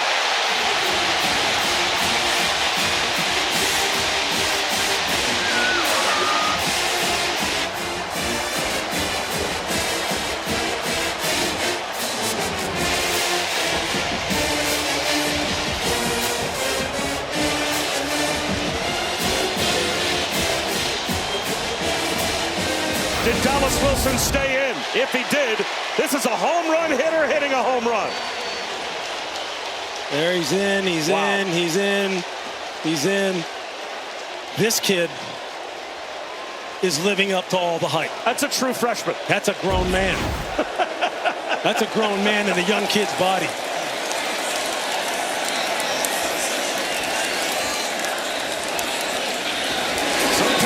coaches hype up a true freshman, sometimes they tell us we really think we've got something in this kid. We're going to debut him tomorrow as Dallas Wilson is finally healthy. He's living up to the advanced billing we were told about. First of all, look at what he's doing. Look at what he does at the top of the screen here. Can't get all the way to the top of the screen. He's going to be one-on-one against Kobe Black, who goes 6'2", 200 pounds himself. Look at what he does. He just says, get off of me. He's going to knock you down. And then after that, maybe the best athlete on the Texas roster, Jelani McDonald, he can't get him down either as he tries to go for the punch out. But just watch this. Gets him squared up, just sticks his left arm out and basically runs him over. Texas bench probably asking for an offensive pass interference. And maybe they have an argument. And you see Michael Taft come over at the end and try and put a hit on him. And watch what happens to him. He just bounces off of it. Jelani McDonald, look, I saw these guys on the field pregame. These guys are stuck. Did you see how Michael Taft's head snapped back when he tried to hit him? I mean, that's unbelievable. This is a true freshman, 6'3", 213 pounds, that everyone here, when you said, just tell me about Dallas Wilson, they all go, oh, whew. Everybody's face lights up. Now you see why. Again, that story, the first workout he threw up. And so all the veteran players on the team, Jordan Castell among them, said, come on, man, you're a 5-star, you're throwing up in your first SEC practice. And then he went out in the spring game, 10 catches for 195 yards. They're like, oh, you know what, you might be a 5-star. You're pretty good. We are seeing it on display today, the difference maker that he is. You see how happy his teammates are for him? That's what's even cooler. So you know he's a good kid. They said, hey, look, the coaching staff said he doesn't even realize how much we're counting on it. To him, he's just out here playing football. He'll just be like, hey, throw me the ball. I'll make a play. He doesn't care about how big the stage is. He just wants to go play. Wow. Arch Manning off play action.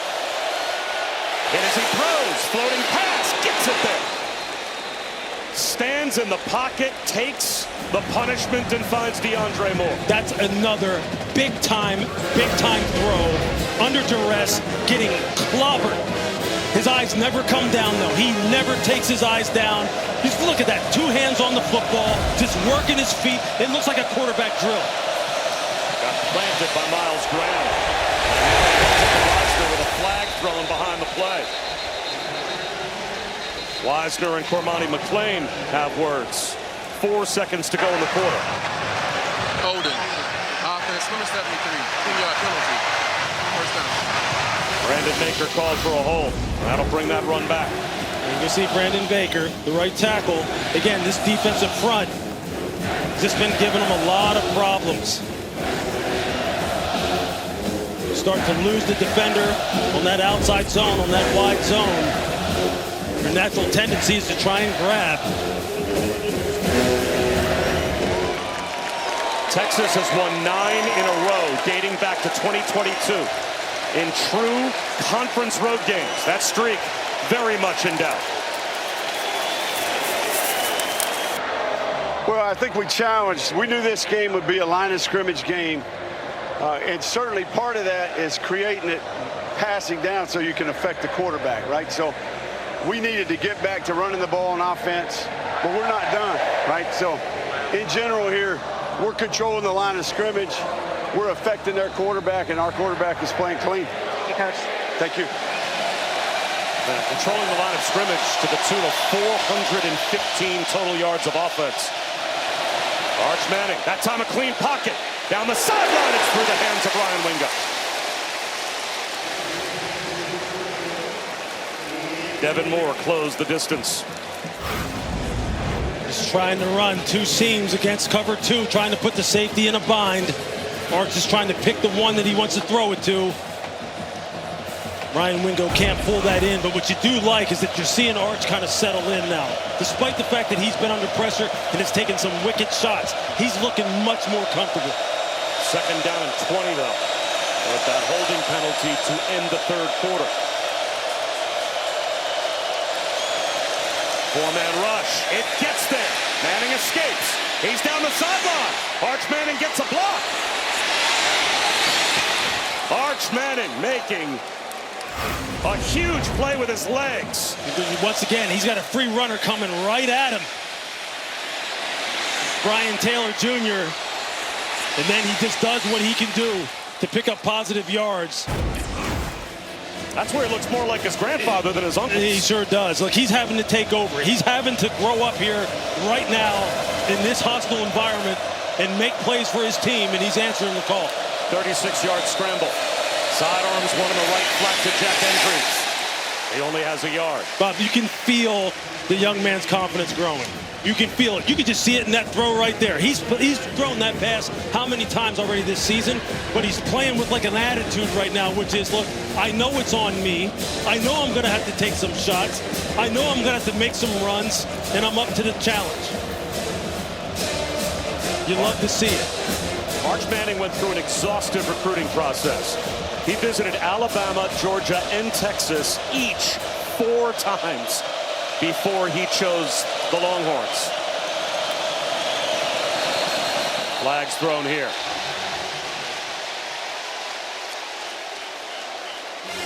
And we talked to him about his choice of Texas and why it was such an exhaustive process. Okay. False start. Offense, number 71. 5-yard penalty. Second down. And Chris, he's got some angels on his shoulder as well that have gone through this before. He does. Before their last game against Sam Houston, he got a call from Colt McCoy. It was Colt's decision to want to reach out. He's been in his shoes, not just as a Texas quarterback, but having to be the guy that replaced Vince Young. And his advice to him, just rip it, be you. Well, his team just cost him 5 more yards, another false start.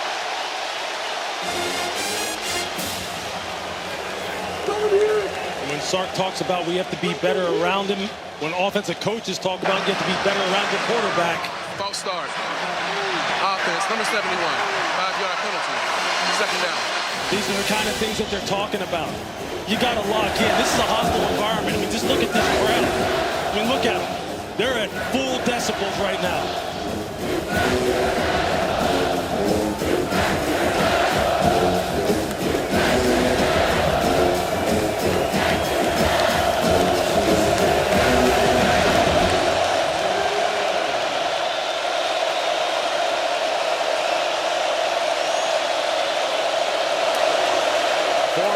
On 2nd and 19. Rips one over the middle and throws an interception.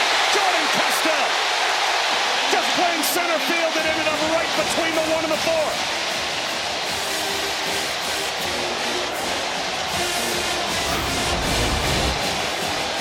You see, he's just trying to hit Emmett Mosley coming across the field. You're going to see Castell just sitting there in this too high look.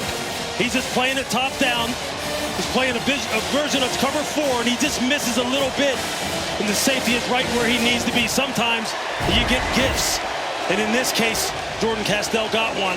Florida back in business. We return to the swamp where you are watching the SEC on ESPN. This is ESPN College Football presented by Chili's. Texas allowing their first quarter points of the season. It was 10-0 Florida to start. And now they've opened up a 29-14 lead, and the Gators have the ball back.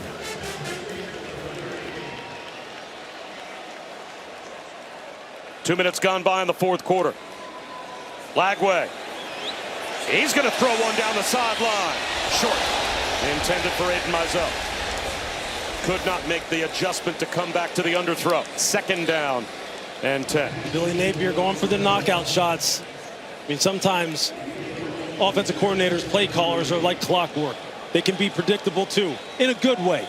They've been running the football effectively. Your quarterback's in a rhythm. Now let's take a shot. Let's run a double move. Let's continue to put the pressure on this secondary with our quarterback feeling it. Now they'll go back to running the football.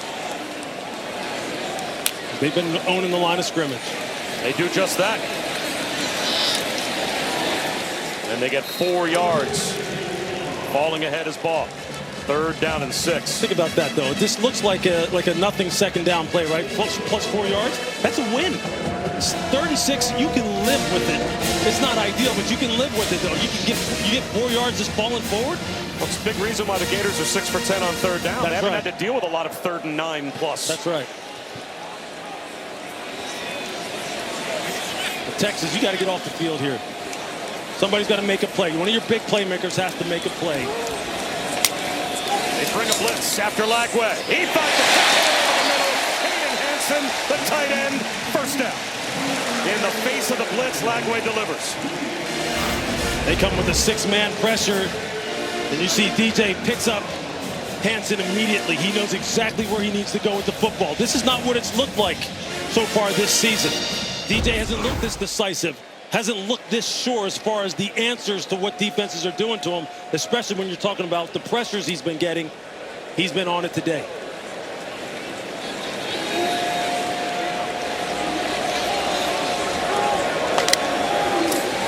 Run it again with ball. No gain on first down. Well, DJ Lagway, when he was in high school, Lewis, he was a safety and a running quarterback that would kind of come in and I guess run Wildcat. As a sophomore, switched to quarterback full-time, then went to a quarterback camp at Texas. Oddly enough, he had no offers. Arch Manning was also at that camp. He's come a long way since then. He sure has. Look, we got to lay our eyes on him for the first time in Knoxville last year, and we're blown away. He's got all the potential in the world. Sidearms one again. And again, it's Dallas Wilson. Monster. And again, it's third down and manageable. This kid is just a monster. Just so big and so strong. They're loaded down here at the skill positions, especially at wide receiver. But Dallas Wilson making his debut today. A big reason why they are 7 for 11 today on third down, as he is up to 112 yards receiving with 2 touchdowns. Again, you got to answer the bell if you're Texas. You got to figure out a way. You got to figure out a way to get off the football field, make them punt here. They run it with ball. He is strung out and brought down behind the line of scrimmage by Ty Anthony Smith. That's a huge tackle for loss for the Horns defense. And that will bring Tommy Doman out to punt. That's the ideal outcome that you're looking for. As Billy Napier, look, he knows this game is far from over.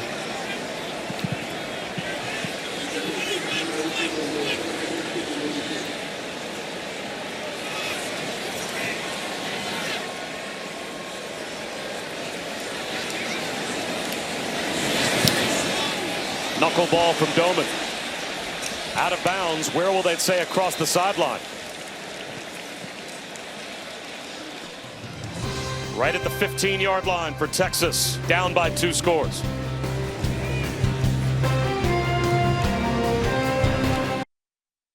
ESPN College Football is presented by Chili's 3 for Me, the best $10.99 you can eat. Uncle Peyton never beat the Gators. Uncle Eli was perfect. Arch Manning trying to make more like Eli than Peyton, but he needs 2 scores in the last 10 minutes to possibly force overtime. At some point, a 2-point conversion has to come into play. It's 29-14 Florida with 9:56 to go.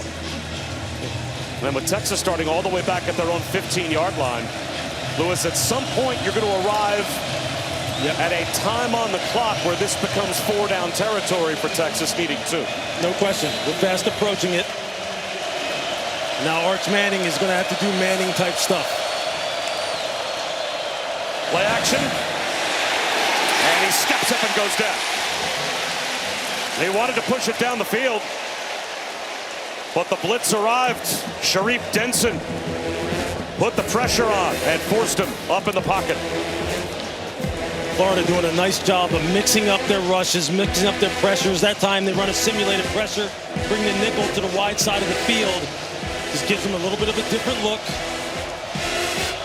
You see Steve Sarkisian just trying to find the right combination, the right route design, trying to anticipate what kind of coverage he's going to get and let his young quarterback go to work. And can the pass protection hold up?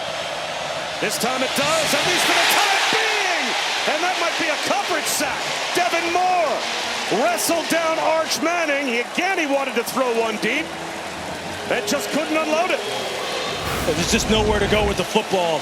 You're just going to see, just watch the zone coverage. We're just going to let it roll here.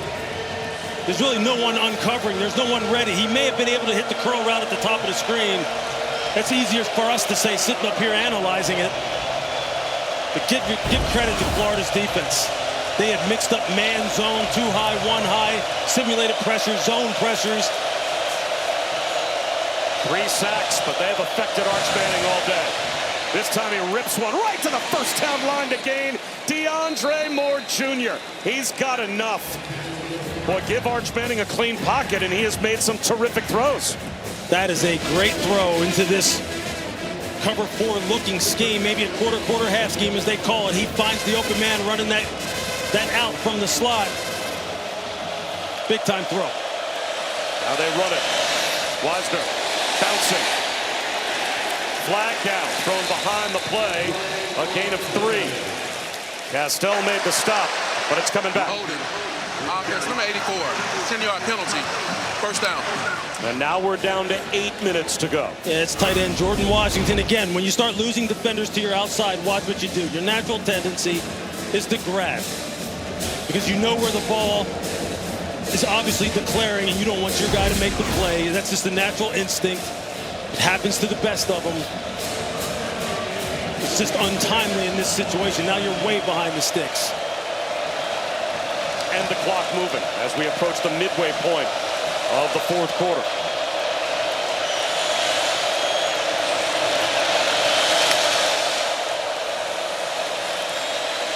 Manning, he wants it all. Again, DeAndre Moore, the intended receiver, and it's underthrown and intercepted by Devin Moore.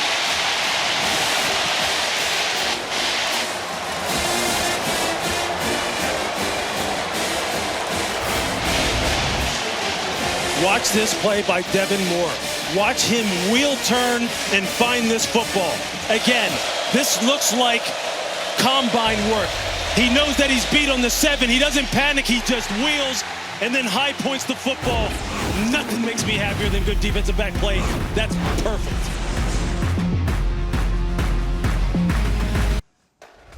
Matt Berry back in our college football studio. What a day of college football we have. The only undefeated on undefeated matchup coming up tonight. ESPN Texas Tech taking on Houston. Cameron Dickey, a big star. We'll see him tonight.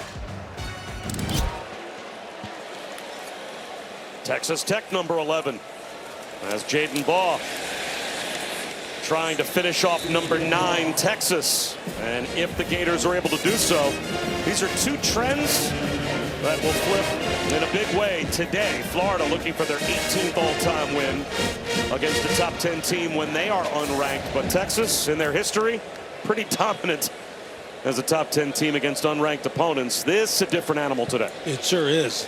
This is a much healthier, motivated football team than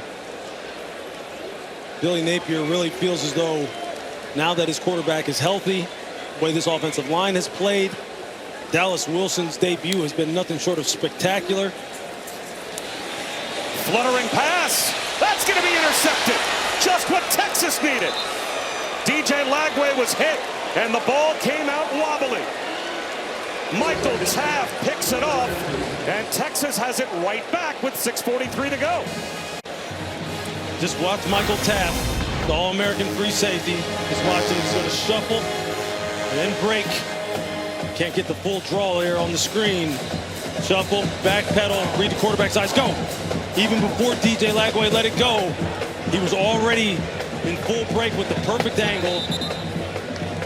And Cole Brevard got his hand up and just got a piece of the throwing arm of DJ Lagway, and that very much affected the throw.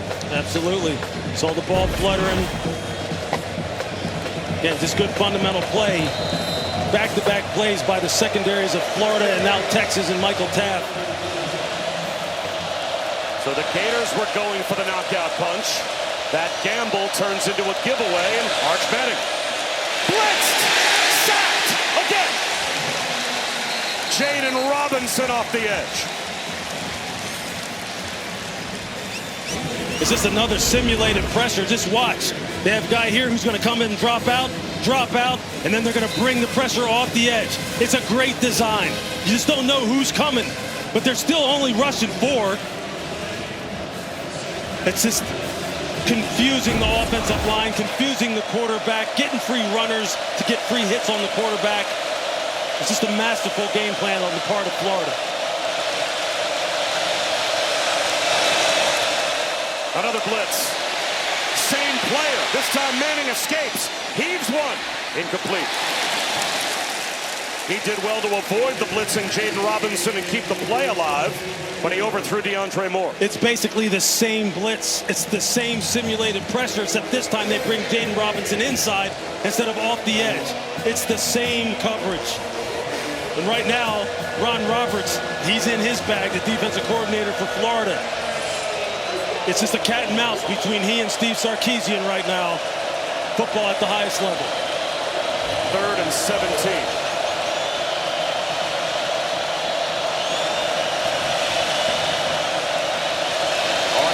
Trying his best to diagnose the protection. Did they get the playoff? They may not have. He was trying to communicate to his offensive line and ran out of time. Prior to the snap, the play clock ran out. Delay of game. Offense. 5-yard penalty. 3rd down. And now it's 3rd and 22. And what's your play call for 3rd and 22, Bob? Well, you need to get half of it because it's probably four down territory at this point. Absolutely. I mean, these are just like almost impossible situations. Is my point. I mean, it's just it's so difficult. It's just so difficult. And this crowd, this environment.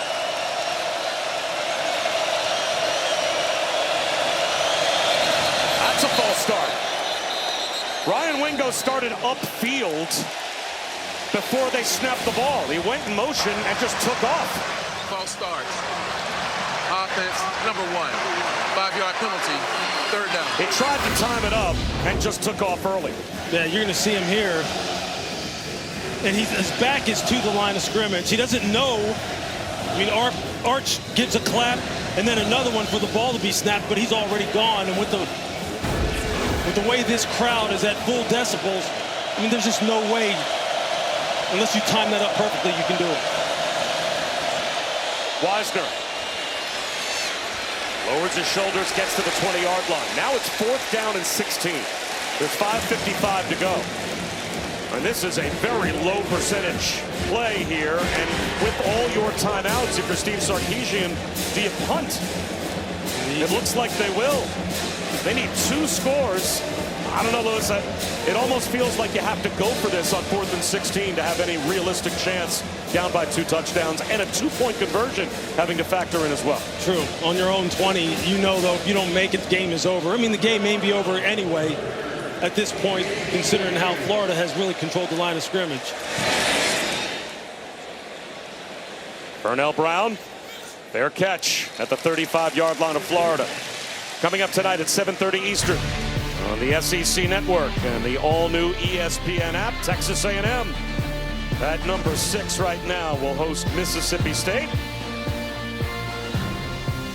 Fun coaching matchup tonight as well. Jeff Lebby and Mike Elko at 7:30 Eastern on the SEC Network. You got to like what Jeff Lebby has done coming over from Oklahoma. And both coaches have done a great job of flipping things. And those guys are both great guys to talk to when you talk to them in production meetings. Mike Elko, one of the very best, and A&M is rolling.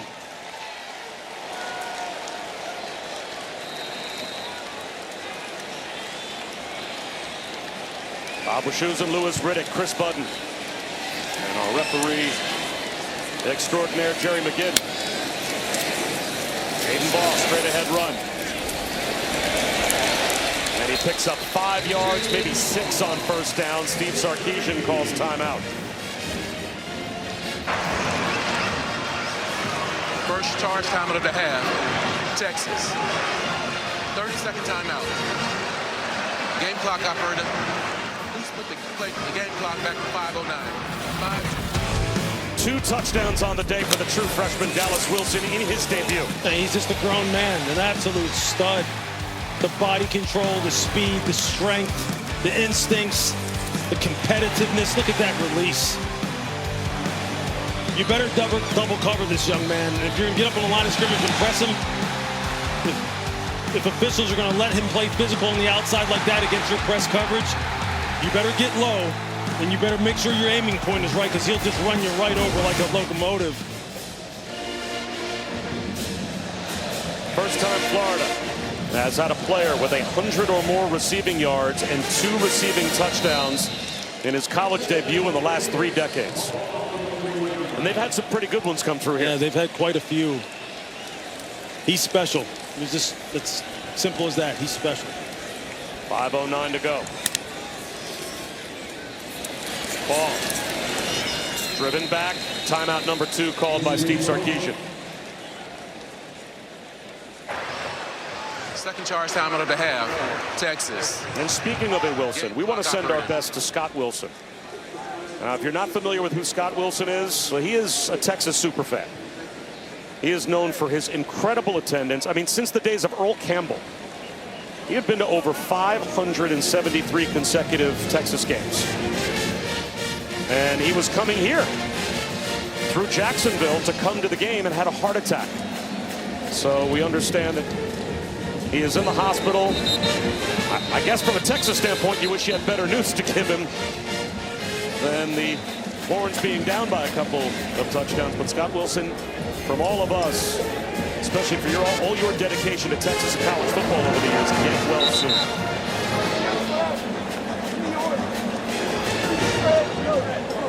Probably comes down to this for Texas. 5:06 to go. Steve Sarkisian has kind of made this the last stand. He has used his timeouts, and it's 3rd down and a long 3. They have to get a stop.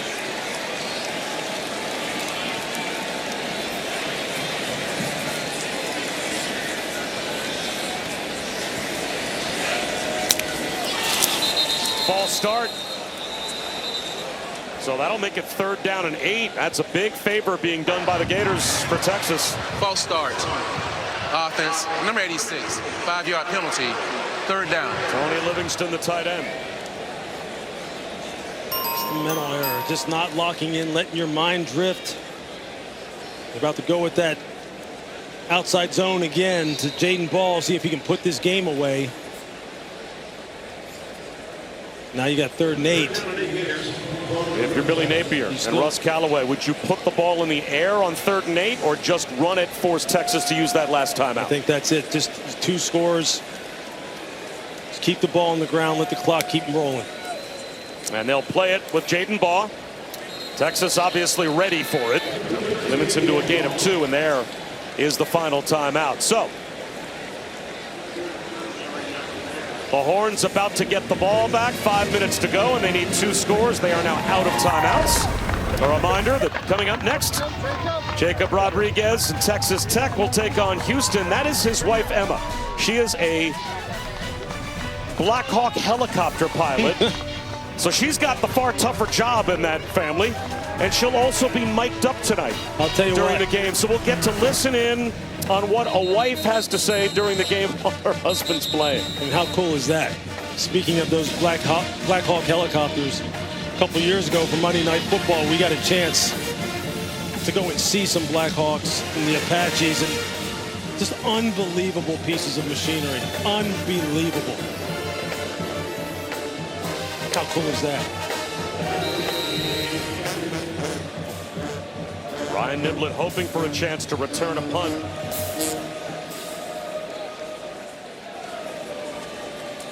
Texas are going to come after Doman. He gets it away. And as a result, no one back to block for Niblett. So he's just going to get what he can, and a pretty good change of field position out to the 31-yard line. And Chris Budden, we've seen a lot of pre-snap penalties from Texas. If you're wondering just how loud it is, the Swamp is one of the toughest places to play.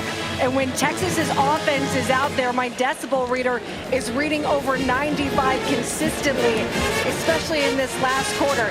To give you a sense of what does that mean, that's like having a power saw in your ear. Arch Manning has had the pass rush in his ear along with the power saw. He feels like he's dodging power saws for sure. Not only the 4 sacks, but how many times today has he just been affected in the pocket? Yeah, you know, I know it hasn't gone exactly the way Arch wants it to, and he's turned the football over, but you've seen some growth out of this young man today. The has an escape lane. Instead, he's going to take a shot into double coverage. Bobbled around and almost caught on the carom by Ryan Wingo. Bryce Thornton was there to maybe pick it off. Devin Moore as well. I mean, he's having to take chances because of the situation in the game. But just the fundamentals that he's playing with, the movement in the pocket. He's having to do some things that you typically obviously wouldn't want your quarterback to do, and Ryan Wingo almost comes down with just a spectacular catch.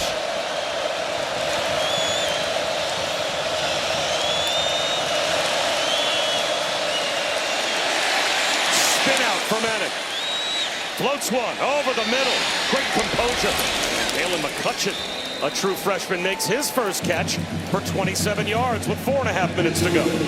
Again, Texas out of timeouts. So they only have the 2-minute timeout, and then when we go under 2 minutes, the clock stopping after first downs to help them.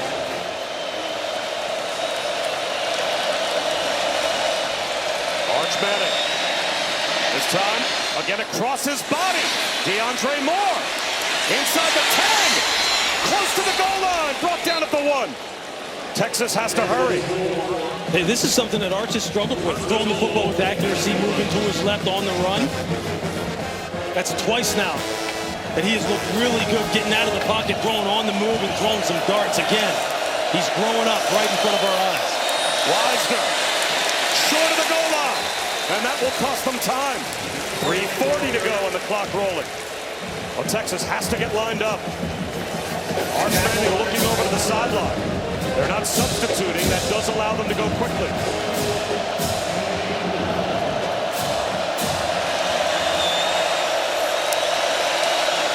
Weisner again into the end zone for the touchdown. 3:20 to go. That's a they're going to play to make this an 8-point game again to try and keep the game alive by only kicking the extra point here and not going for 2 yet. It's a heck of a drive by Texas. That's big-time playmaking ability by Arch Manning. Keeping plays alive, keeping his eyes down the field. He's been getting hit and harassed relentlessly all day long. And his receivers still running hard, working to get open.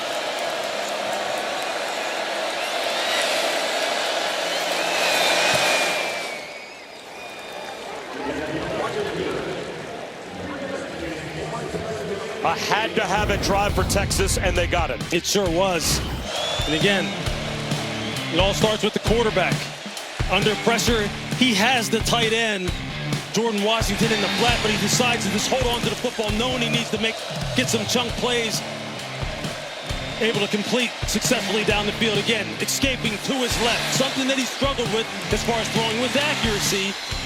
But that time he delivers a dime to DeAndre Moore.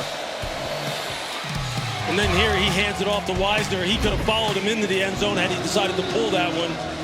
Nice play calls. Nice execution, nice ad-libbing by the quarterback, and here we go. Now, Lewis, the question. 3 minutes and 20 seconds to go. Only the 2-minute timeout to stop the clock. Will Texas kick it deep, or do you onside kick here? Because obviously Florida can take it all the way down to the 2-minute timeout, run a play on the other side of the 2-minute timeout as well. But if you're Texas and you kick it deep, you're probably only going to have, even with a 3 and out, under 1 minute and 20 seconds left by the time you get the ball back. Yeah, I think Sark is sitting here thinking, I don't know if I'm going to get this ball back. Do I need to try and get this now? The hands team is ready for the Gators. And they're going to pooch it into no man's land. Oh. And missing the ball and running back is Brown, and he covers it up at the 5. Wow. That's probably about the best result you could hope for if you're Texas by kicking it deep. Yeah, you're just hoping that the returner mishandles it, and you've got enough speed on your kickoff team that they can get down there, and that's the ideal situation. You're right, and you see who's leading the charge. 21, Ryan Niblett, one of the faster guys on the Texas roster.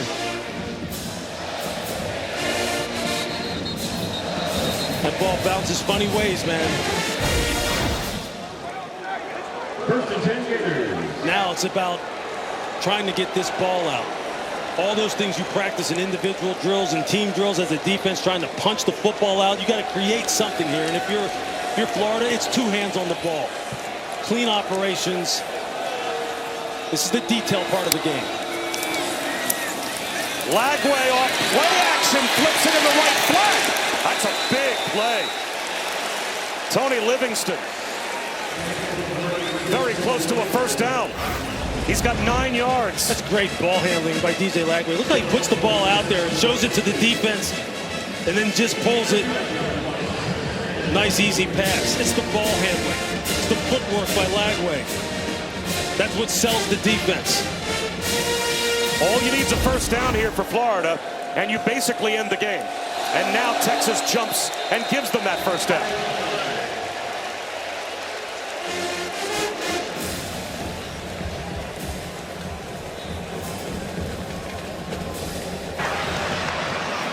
Outside, number 0.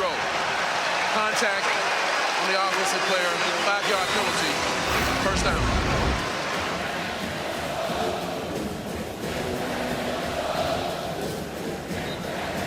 You think he did it on purpose to try and stop the clock, Anthony Hill, with 2:45 to go? You know, I think Anthony Hill was looking at Damian George, the right guard, and saw him kind of sit back in his stance as they were shifting and changing the formation. I think he's just trying to time it up. So it is a first down for the Gators. And they will run it right up the middle with Jaden Ball. He protects the football, and that will take us down to the 2-minute timeout.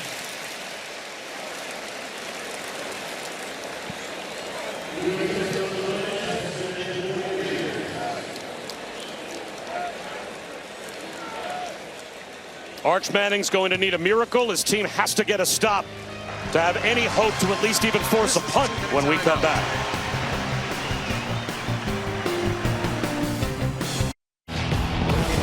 SEC all day on ABC.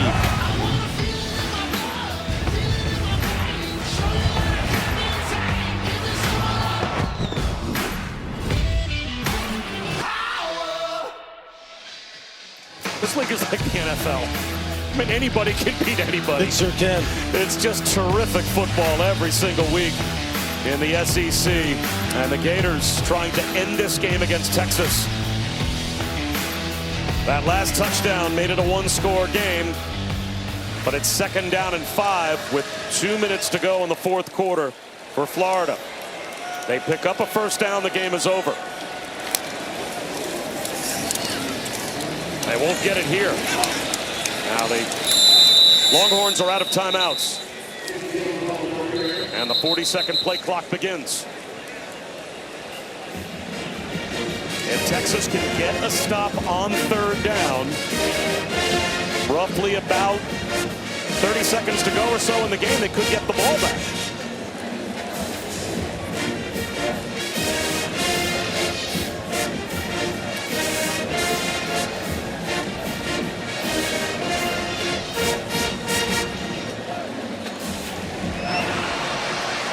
Number 58's helmet came off during the play under 2 minutes.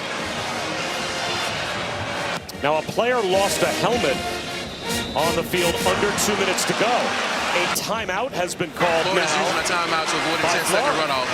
1:53 on the game clock, please. 1:53 on the game clock. Florida is using a timeout here to avoid the 10-second runoff, and that gives more time to Texas. And it's 3rd down.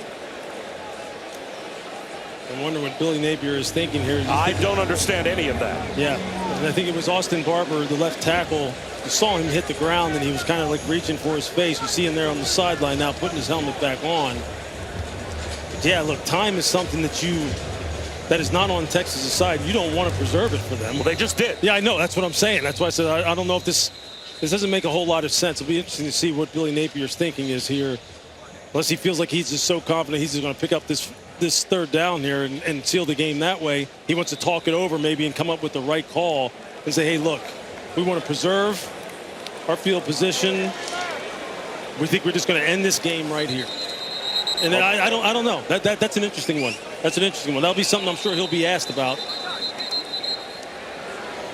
I mean, a 10-second runoff at this point helps Florida. Absolutely. Doesn't hurt them. Absolutely.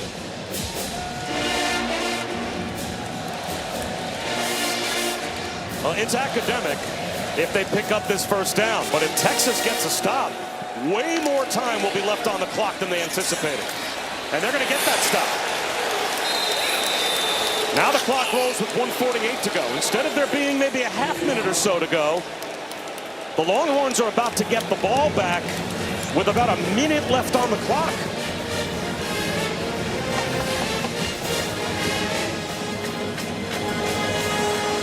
I would think Billy Napier would let the clock wind down as far as he possibly can and then use another timeout before the punt. But 10 on the play clock and a minute 15 on the game clock. There's no way Texas should end up with as much time as they are about to end up with. Yeah. That's a decision-making sequence that he's going to have to explain as to what was his thinking in that particular situation. Florida, 30-second timeout. So now there's a minute and 6 on the clock.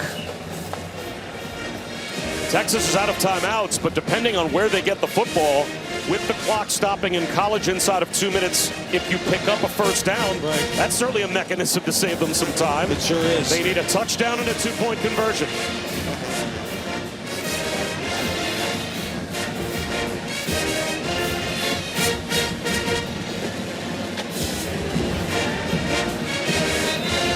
And this special teams play becomes enormous as well. I was about to say, this is a crucial sequence of plays. If you're Texas, now you're thinking here, do you want to play for a return or do you want to go for the block? You don't want to go for the block and get an unnecessary roughing. To me, you want to try and set up a return. And you want to see if you can get Niblett loose and have him just produce an explosive play. Tommy Dolman. They're playing for the return. It's a wobbly punt away.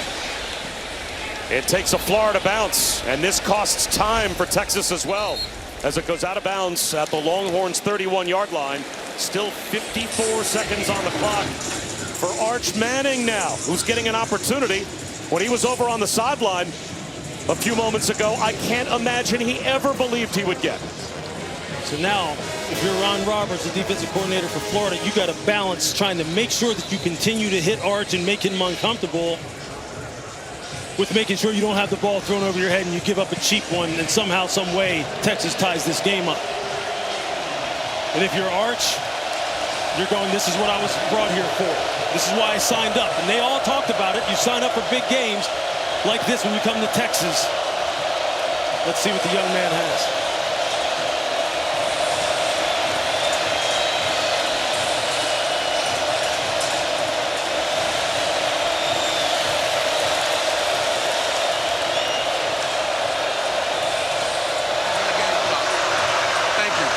This delay is.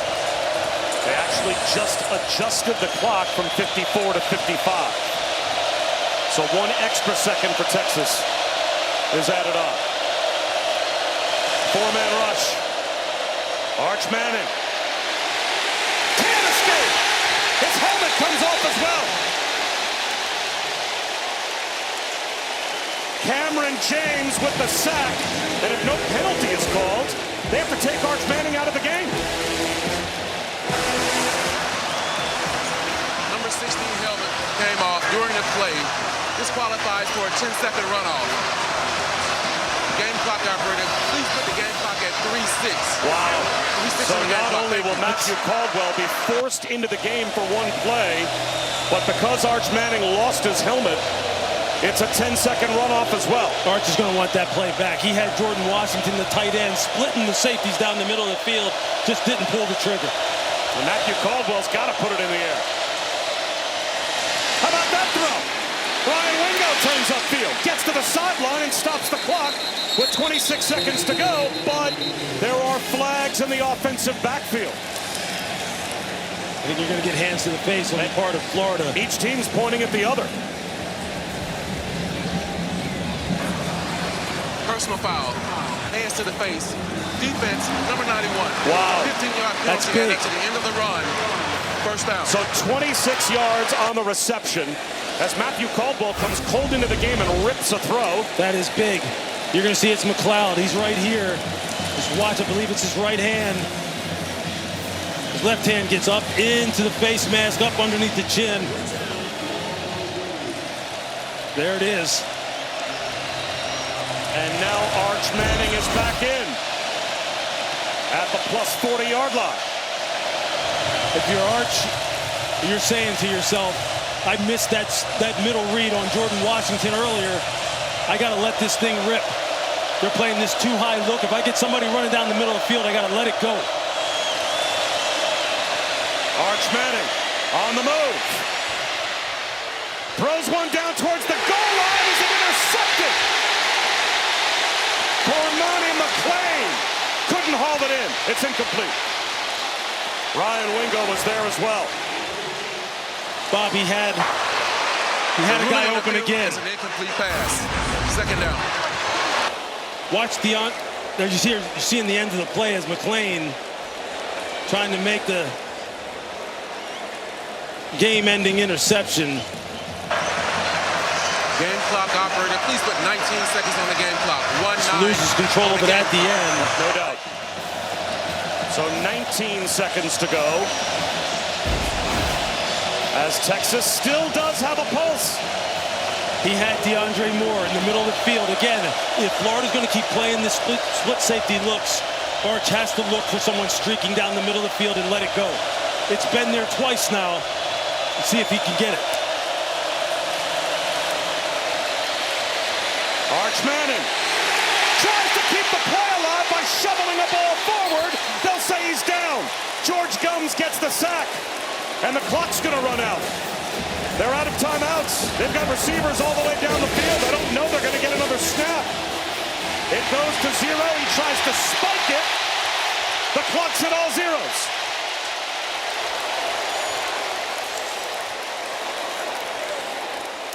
Steve Sarkisian thinks there's a second left. The previous play is under video review to see if there was any time left on the clock prior to the offense clocking the ball.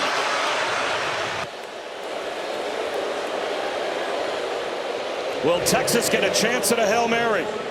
Or will they say that the spike came too late? See him trying to get his offensive lineman set, get through the cadence.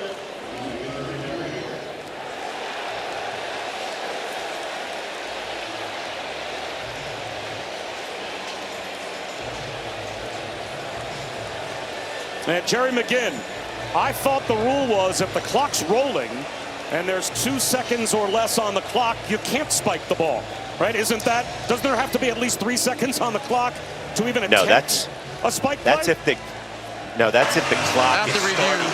the ball was still in the quarterback's hands with 0 seconds on the clock. By rule, the game is over. There it is. The game is over. So Florida celebrates a win over the top 10 team. And a valiant effort from Arch Manning, Lewis. Well, this is a heartbreaking loss. So many expectations for Texas. But you gotta like some of the things that Arch Manning showed you, especially in the second half.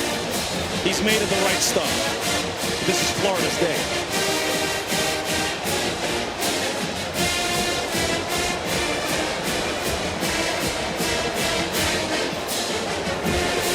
So the Gators get the win by 8. 29-21 is your final. For Lewis Riddick and Chris Button, I'm Bob Wischusen. Thanks so much for watching. So long from Gainesville. It's time for Texas Tech and Houston. Thank you for watching this presentation of the Southeastern Conference on ESPN.